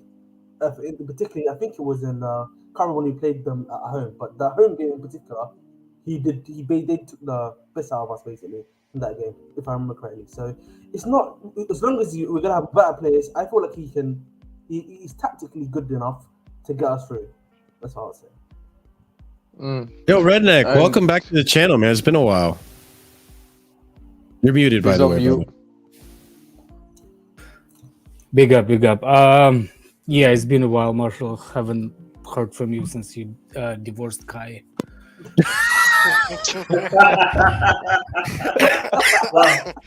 Wow. Oh, I miss Redneck Blue. It's good to have you back on the channel. Yeah, divorce guy. You divorced me, if anything, but At least we know. we'll talk about it. Let's not just end right there. Yeah. Yeah, yo, bro. Hasan, what were you gonna say? And then I want to hear what Redneck has to say about all this whole situation, this whole stream. Yeah. So back to what I was saying, right? The only reason why I'm asking these questions is because I'm consistent. Like with any manager, regardless of caliber, I question whether they can keep the morale good. Because we've seen our managers being thrown on the bus and stuff like that. And with Potter, right, I'm gonna ask the same questions. Can you win trophies? Can you compete against the best? Can you keep the squad happy long term? These were the three questions where I was asking Tuchel, like, because with Tuchel, right, I was questioning whether he could replicate what he did at PSG to here, and he kind of did to an extent. But the only thing was the morality of the players. If we needed a therapist, we could have hired personal therapist for less than what Potter's contract is, which is 60 million.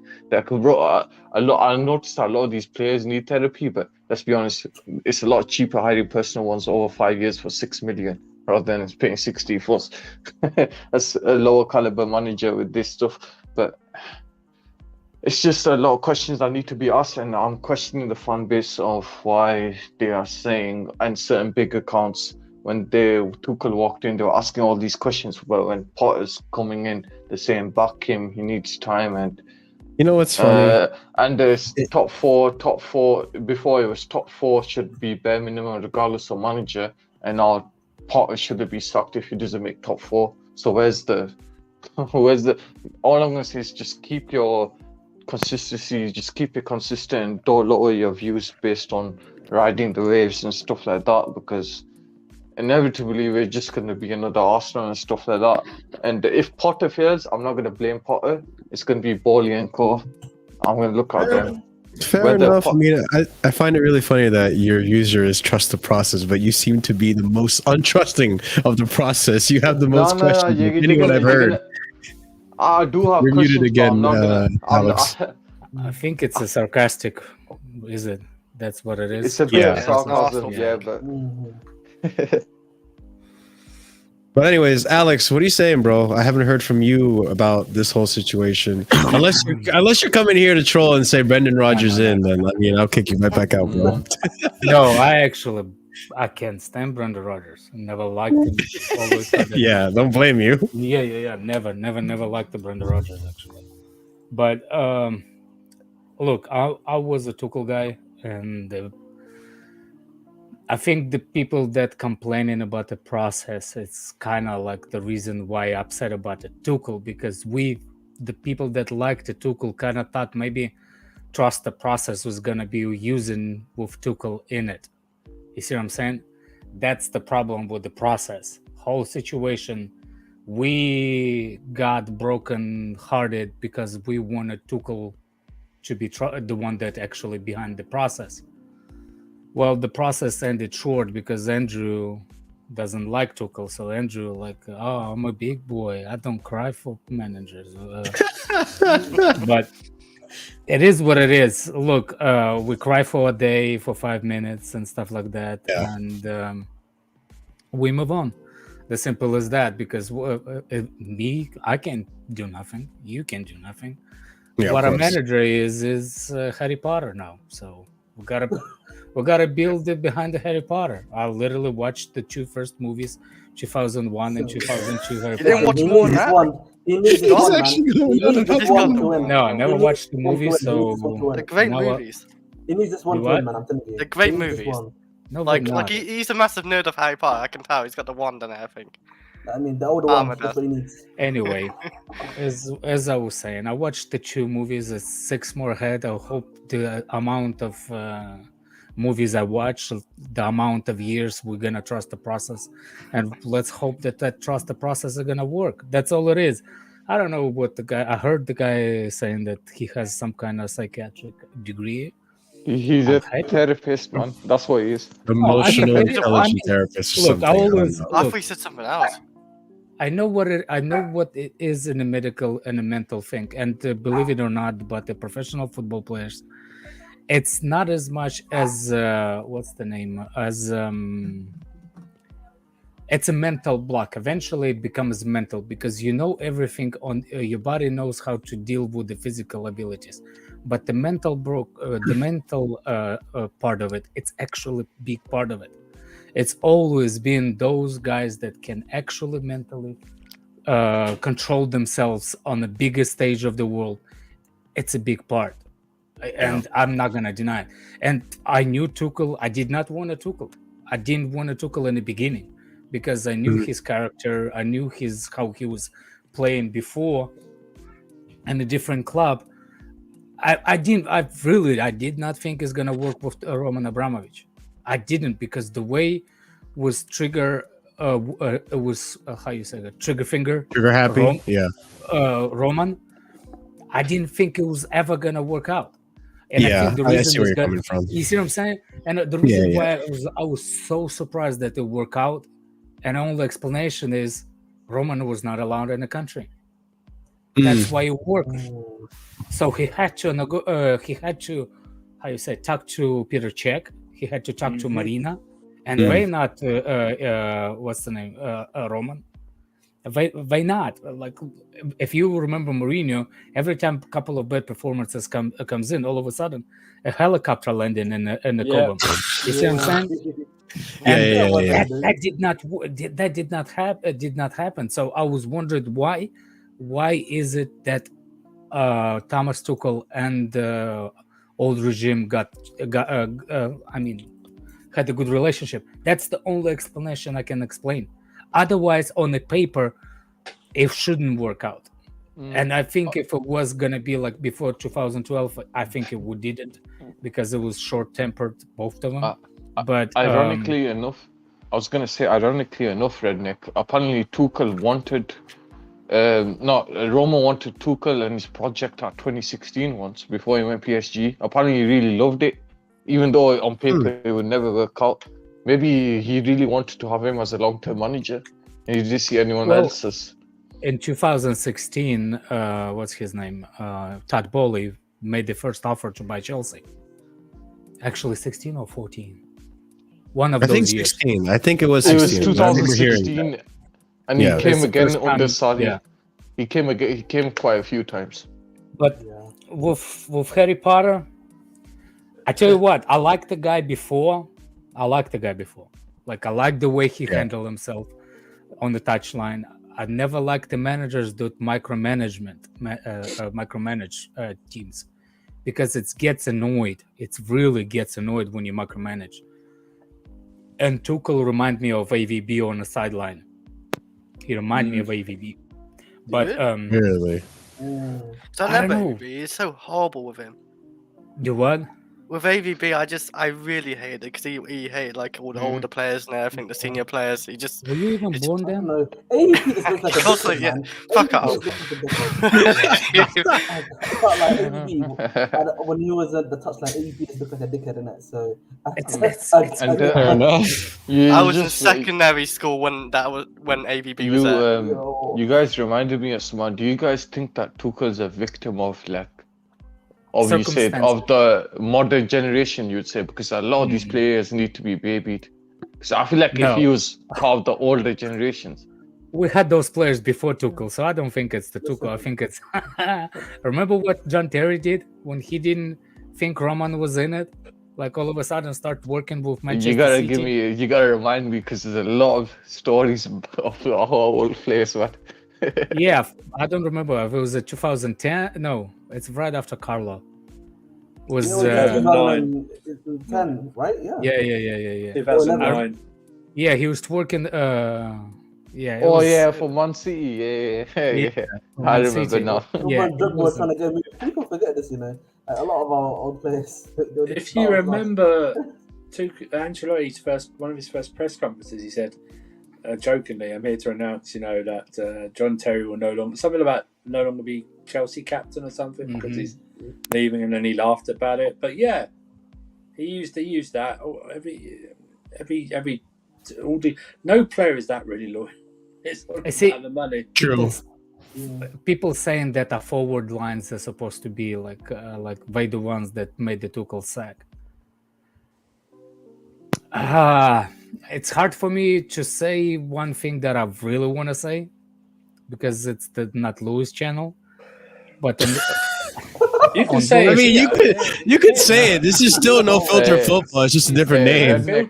It's literally unfiltered football. People think that one channel, like if you're on one channel, that means that you're same on other. It's basically on what channel you are.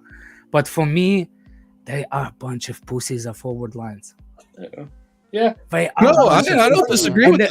And when people saying like, "Oh, he did not make them better," did you see that? If it was me, when you're gonna, and I'm the manager, and I will see Timo Werner miss the freaking thing for goal line into goal with 2 feet. I don't know what kind of words I will use to describe Timo Werner. After the first thing I can see. You see what I'm saying? You'll be hearing. I understand you cannot do, and we're like how you say it, that time. Never mind. Philiacs.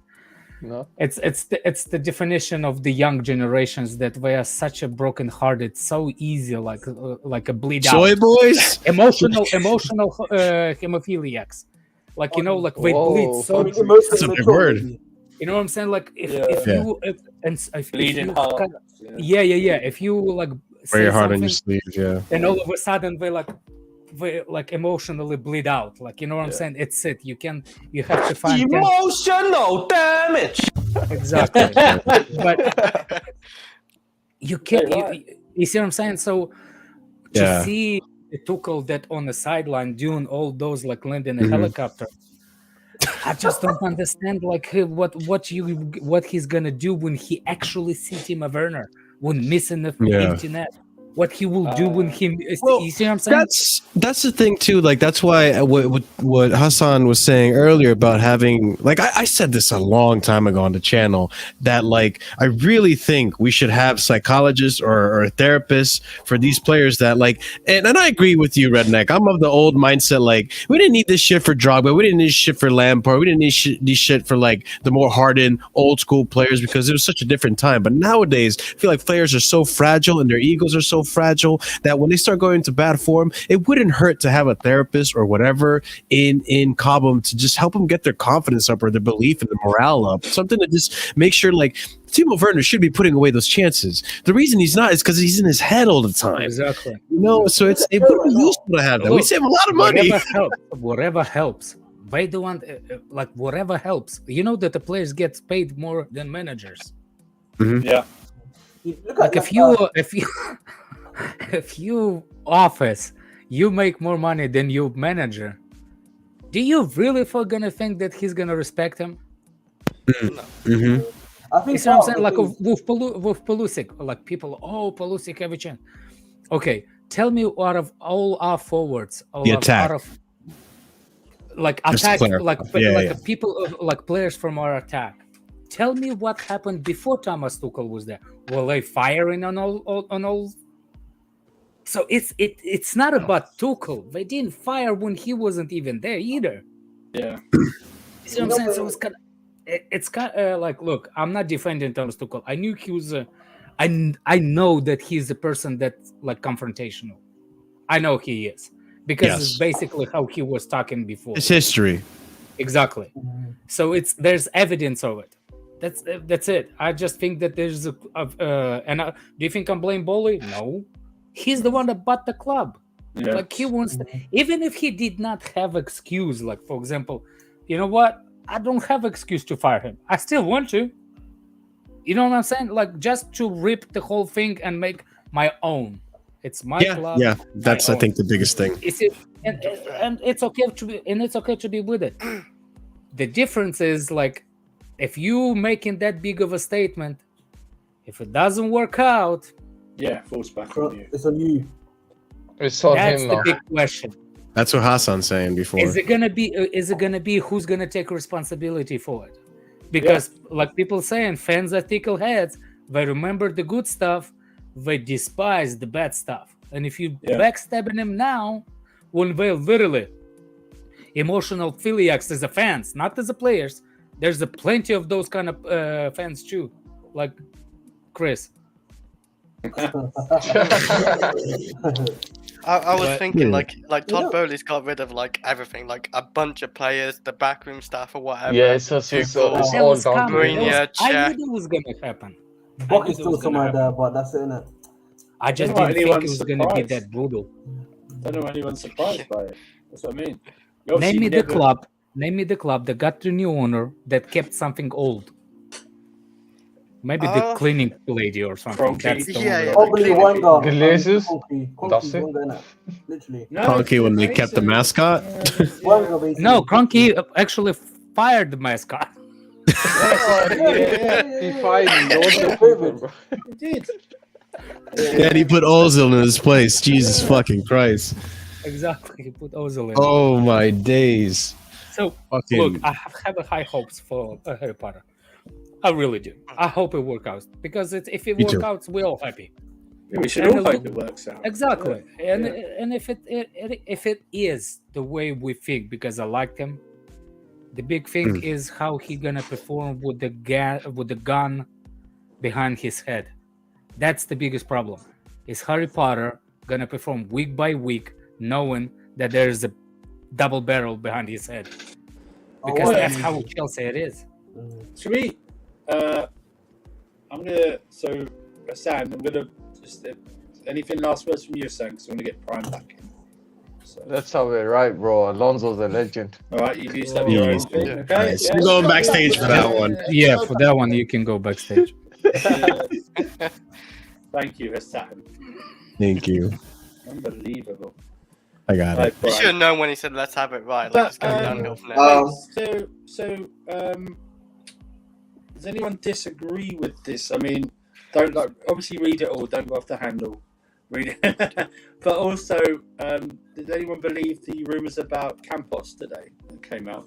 Apparently, he's not. Well, yeah, Andrew, you wanted to talk about he's this, not please. the- Take the he's reins. not the actual. You're not gonna address this comment I first? will address it first, and then we'll just say comment. So, sacking Tuchel aside, Boehly's done more to help this club in long term than Roman in the last 5 years. Does anyone disagree with that? If so, why?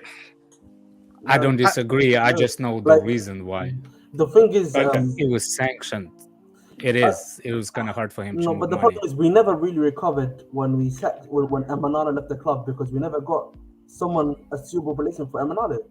So, I mean, like, we haven't got idea now, but The only point is this: if you, what did Emanalo Do after. really do and do afterwards? Because if you think After about it, he didn't. before he didn't do nothing. 2019, no one cared about Cobham. Do you know what I mean? In terms of like the fans, no one cared. Oh, man, you can go like that. Yeah, I mean, that's this- true. That's something that I've always said in it. This Yeah. revisionist history about Chelsea No, from no, before 2019 is We're going back to this. No, but Andrew's no, right. no, no. But Andrew, no one was talking about Cobham. We're talking about how we since Eminado left, how we have been in the transfer market, targeting players, not getting the first choice, and then spending an obscene amount of money on Definitely has been these questionable. targets. That's been like my thing with. I get what Scott's trying to say. We did but that with I can Merlano only- too. Yeah, I don't understand nowhere near as much. True. Yeah. That's true, and maybe that coincides in them with the reports today that apparently Campos is not actually the sporting director. Well, we all know he's not. Yeah. That's Mbappe, but Yeah. he's not actually. Mbappe is the That's owner. true. His Yeah. role isn't, so his role isn't the sporting director. He's some type of advisor or something. And also, Yeah, his his contract is. Maxwell.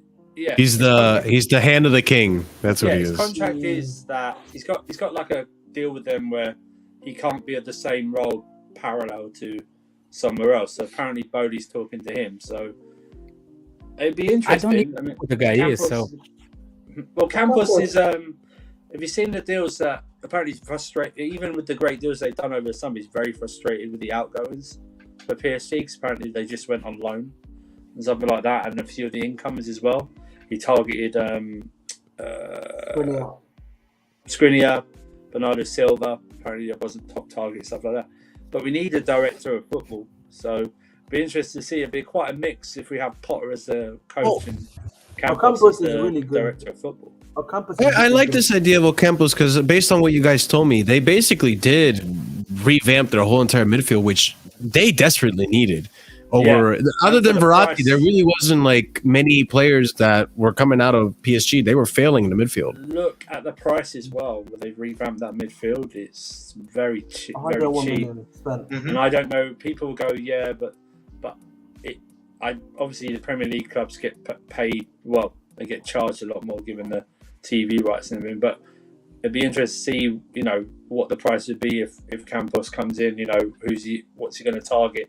Do we still go for Alvarez at Ajax? do we need to start a GoFundMe page for Mike for Winter Surfer? Yeah, is it happening again? Wait, what? It's just over No, time. I mean, it's not as bad as Not bad. before. You know what it is? Yeah, I've but- only got an iPad, and a new update has fucked it. It's absolutely fucked it. So you know you what I still mean? don't have a computer? It's, the cost of living, bro. I got a mortgage to pay. Well, the iPad is the one. Yeah. Yeah, he's been getting the money out of his iPad though. He's been doing like this for years now. Maybe it's breaking down. No, I think it's the wireless thing, is it? It's Probably. the wire. Probably, yeah. Maybe if it's Maybe- a wire, it will be better. I think it's the wireless. Maybe one. Boehly should have sacked Andrew, not But Tuchel. on the point of director, I just I have a hard time understanding the scout system for the first team, because it's most of the time I don't care, people saying look at Man City, look at Liverpool, and it's nothing there. They're still buying the players. They can't put the youth as much as they want. There's no such a thing as a youth in a team that tries to win the trophies. You just don't have time. If you can afford to lose only 6 games a season, how many City lost the games last season for winning the title?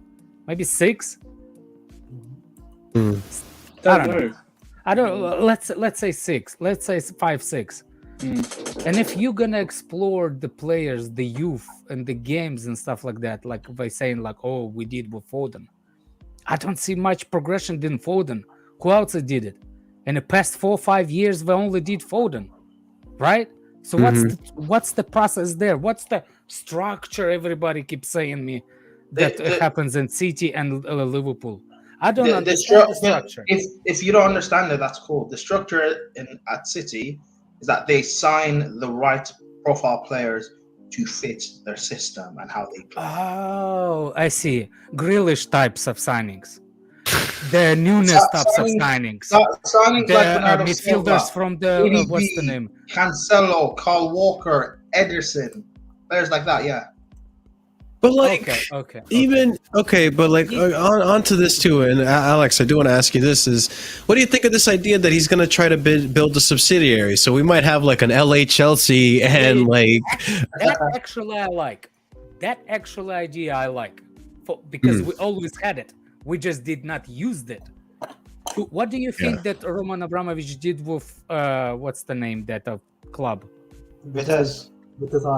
Yeah. That's exactly what it was. That's exactly what it was. So, for example, you know the reason why they're doing it? Because the loan, you cannot loan out players so many times. What you're doing, you donate the money to the different club because technically you can. It's not at the same league. So what happens is you're not loaning them, their players. You just have a first dips on them. That's how it is. And I know it's a brilliant idea. And it was... The Chelsea group. I'm excited for Chelsea Halal, bro. That's gonna be interesting to see, bro. Wherever this team goes. I'm Chelsea. The Kings Road Halal. Let's bring it. The Kings Road Halal. Kings Road Halal doesn't even make sense in terms of terminology. Kings Road Halal. Yes, it does. No, it does not. Anaheim Chelsea Ducks. It literally Anaheim means Chelsea Ducks. Yeah, man, come on. Well, didn't they doing it with some team in Brazil? They have one in Italy, they have one in Brazil, and I think there's one in India even. I'm pretty sure as well. What, from Man City? Yeah, Man City, yeah. Man City has a team in. Are we open a cricket team? Yeah. No, yeah, Man City have one. Man City have one in New York, Australia. Italy, I'm pretty sure. But no, Italy. No, I'm talking about Chelsea is going for one of the Fluminense or something. They tried to donate them like 100 mil for their club, so we will have a first dips and something like that. Jesus. I hope that's Santos or whatever team. That's how they do it. They like it's a college. Marshall, you from the States, right? Yes. You know what's the IPTE is? Wait, what? Uptake. You know that the donation system that college system in the United States. I might know it, but I'm not. It's not ringing a bell right now. You can go ahead and explain it if you know it. It's a donation system. Like they donate it to the sports thing, and it's like you can buy a college football tickets, season tickets. You cannot just buy college season tickets, but you're donating. And they give you as a gift a season ticket. Oh, okay. I'm actually not familiar with that. That's the same thing. They doing a donation, and you have a first dips on the players. There basically, because you cannot loan the players and stuff like that. They cannot develop. You can send them a couple of loans because youngsters actually work. IPTA. I don't know how to say it. Like I'm saying it the way I'm gonna have to look into it so that next time I'm on here, I know what the hell I'm talking about. I've only heard this from you. I'm not that familiar with college sports in the States. Yeah, but that's what I think. It's what it means. I'm not saying it's 100%. This is what makes more sense for me. I see the idea, and it sounds like a very good idea and a great way to save money for the club, especially as much as Boehly spent so much money on this transfer window. People are saying like, "Oh, I'm excited to see how Boehly's going to spend money in the summer transfer window and in January, and we might go back for Alvarez, and we might go back for Ronaldo, and all this like." Oh, not Ronaldo. I think the reason we're even talking about a director of football to begin with is to save money, not to be spending this lavish amount of money every window. Like it's not going to happen, ladies and gents. He's a businessman. We surpassed City as the owner. Like Chelsea's group is more have more money than City owners. We are behind Newcastle. What? Yeah. Okay. Publicly. Because, I know Sheikh Mansour, he probably has some money under them Oriental rugs that he's putting his throne on. I think no. The thing is, no, the whole group. Sheikh Shankur is like the family. Yeah, but I'm talking about the group. Altogether, it was over 300 bill, and I don't think anybody in the family is worth that much. That's what I. That's You what, mean So you say like as the single person, they're like compared to like the Chelsea owners. Yeah, compared to all the group, the Chelsea, Yeah, because okay. it's not only one. Actually, one of the Chelsea owners is Sheikh Mansour's cousin. What? What? Yeah, we have apparently somebody found one of the either Newcastle's one of the Newcastle families. Thing somebody I saw it in the newspaper. But look, it doesn't really matter. As long as they spend money, and they can actually break it in 7 year because you only can be FFP charged by 3 years. So if you buy somebody for 100 mil, but you break it down in 7 years, you will never actually get FFP problem. For example, you see what I'm saying? Because you're not paying 100 mil. For Fana was the reason why we did it the way we did it.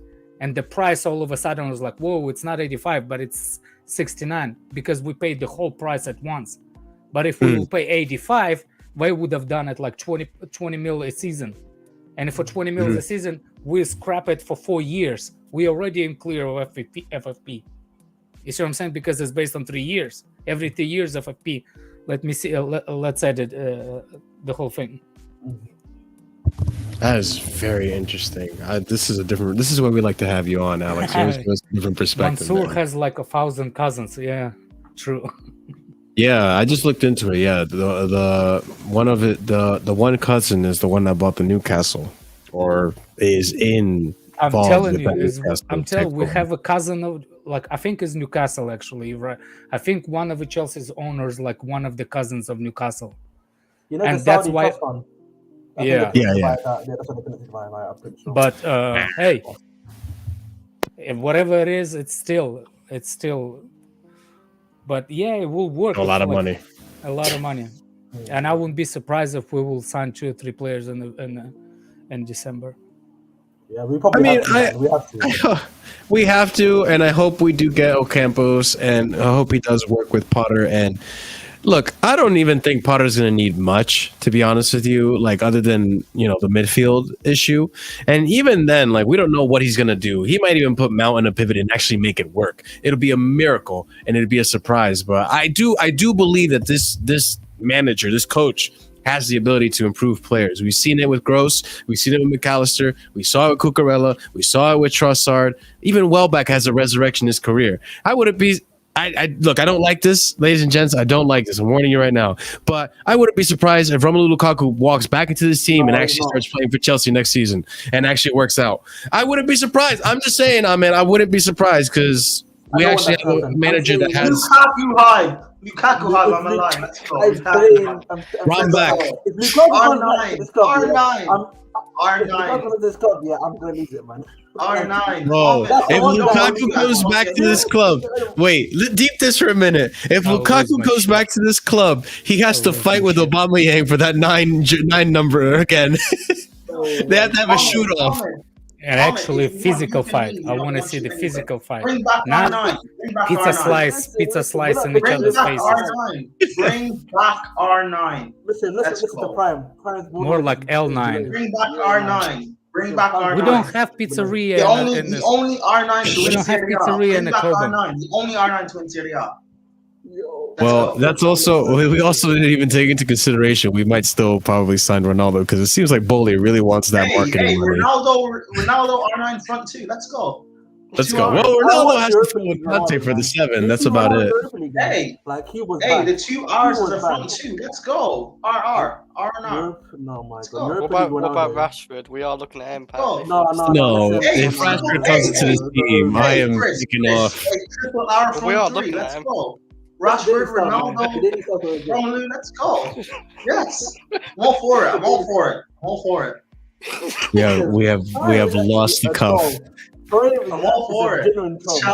This Chelsea fan base will not survive that, and I'm all for it. Chaos. Yeah, I can tell you. You just try to be different, aren't you? Yes. Hey, I'm an agent of chaos, bro. Agent of chaos, bro. Let's go. You just want to see Cobham burn to the ground. That's what you want.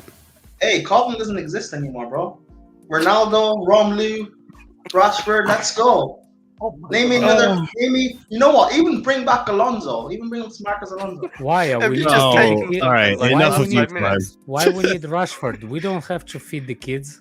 No, but like Yeah, we, yes, we we do. are Yes, we looking do. at them, aren't we? Dude, Yo. because you know what, Alex, you know what, yeah? Because Mount won't be able to feed Romelu and Ronaldo, so we need Rashford to. He Let's only go. needs to feed Johnny, man. Mount only needs to Let's take care go. of Johnny because Hey, otherwise, we can tell Mount to, Let's say Mount. we can tell Mount to Brighton and then swap deal for Gilmore back. Let's go. you know what's out of all that nonsense that he just said it, we slipped into from the actual really good point that Marshall was saying, like with I know, all I was those joking. players. I know it just wasn't funny, but Marshall was saying like even if Mount is gonna play in a pivot and he plays better, you will be happy about it, and everybody will be. The problem is Tuchel did it before. Everybody was happy with the same players a season ago with playing out of position. Yes. It's just the attention spent. It's attention spent on those kids, man. It really is. It's attention People spent. forget. People forget it. Tuchel made them run like crazy, and remember how much they were pressing in the first season? Yeah. People And then forget. that disappeared. And when Chuo got injured, that all disappeared. That all went out the shitter.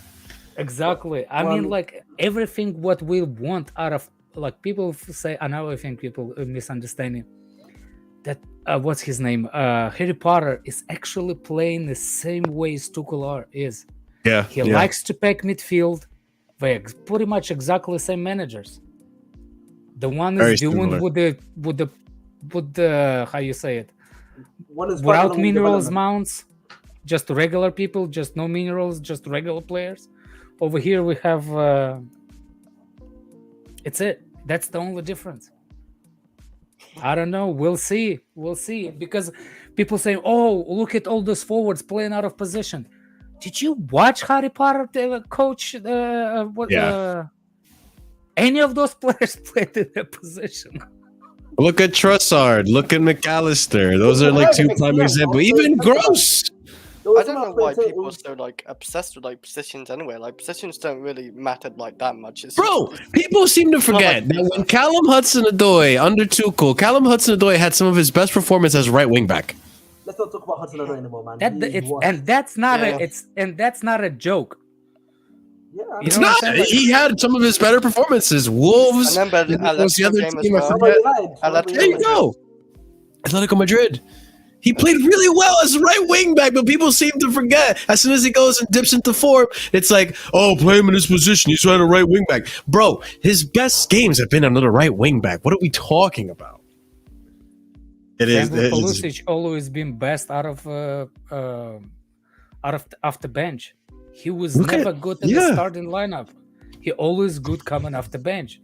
Well, that little spell that he had that after Lampard. And people could argue Reece James is better right wing back over right back. I know it's not like a huge difference in position, but people argue that because obviously, like, look at Ruben Loftus-Cheek. The motherfucker's a center attacking mid, and he played his best game I've ever seen him play in that second leg of Real Madrid as a wing back. No one would have assumed that. Yeah, because he can't use his body in it, so that's why he play. Yeah, he puts his big butt to cover the line. It didn't work against. It didn't work against what's the team? Leeds. Southampton? Yeah. No, Leeds. Yeah. That Leeds guy just raped him on that sideline, man. Yeah, he did. That he did not hold on to the ball. That was bad. That was not good. Brandon Aronson tax. He's literally dribble merchant, man. That's what I'm saying. Whatever they did despicable things to a midfield in that game, man. Yeah, that was not good.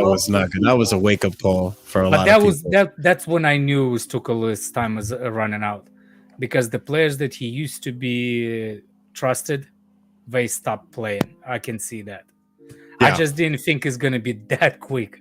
I thought it was gonna be close to the World Cup. That's when, you know what I'm saying, like when the little break, when nobody's in the Cobham.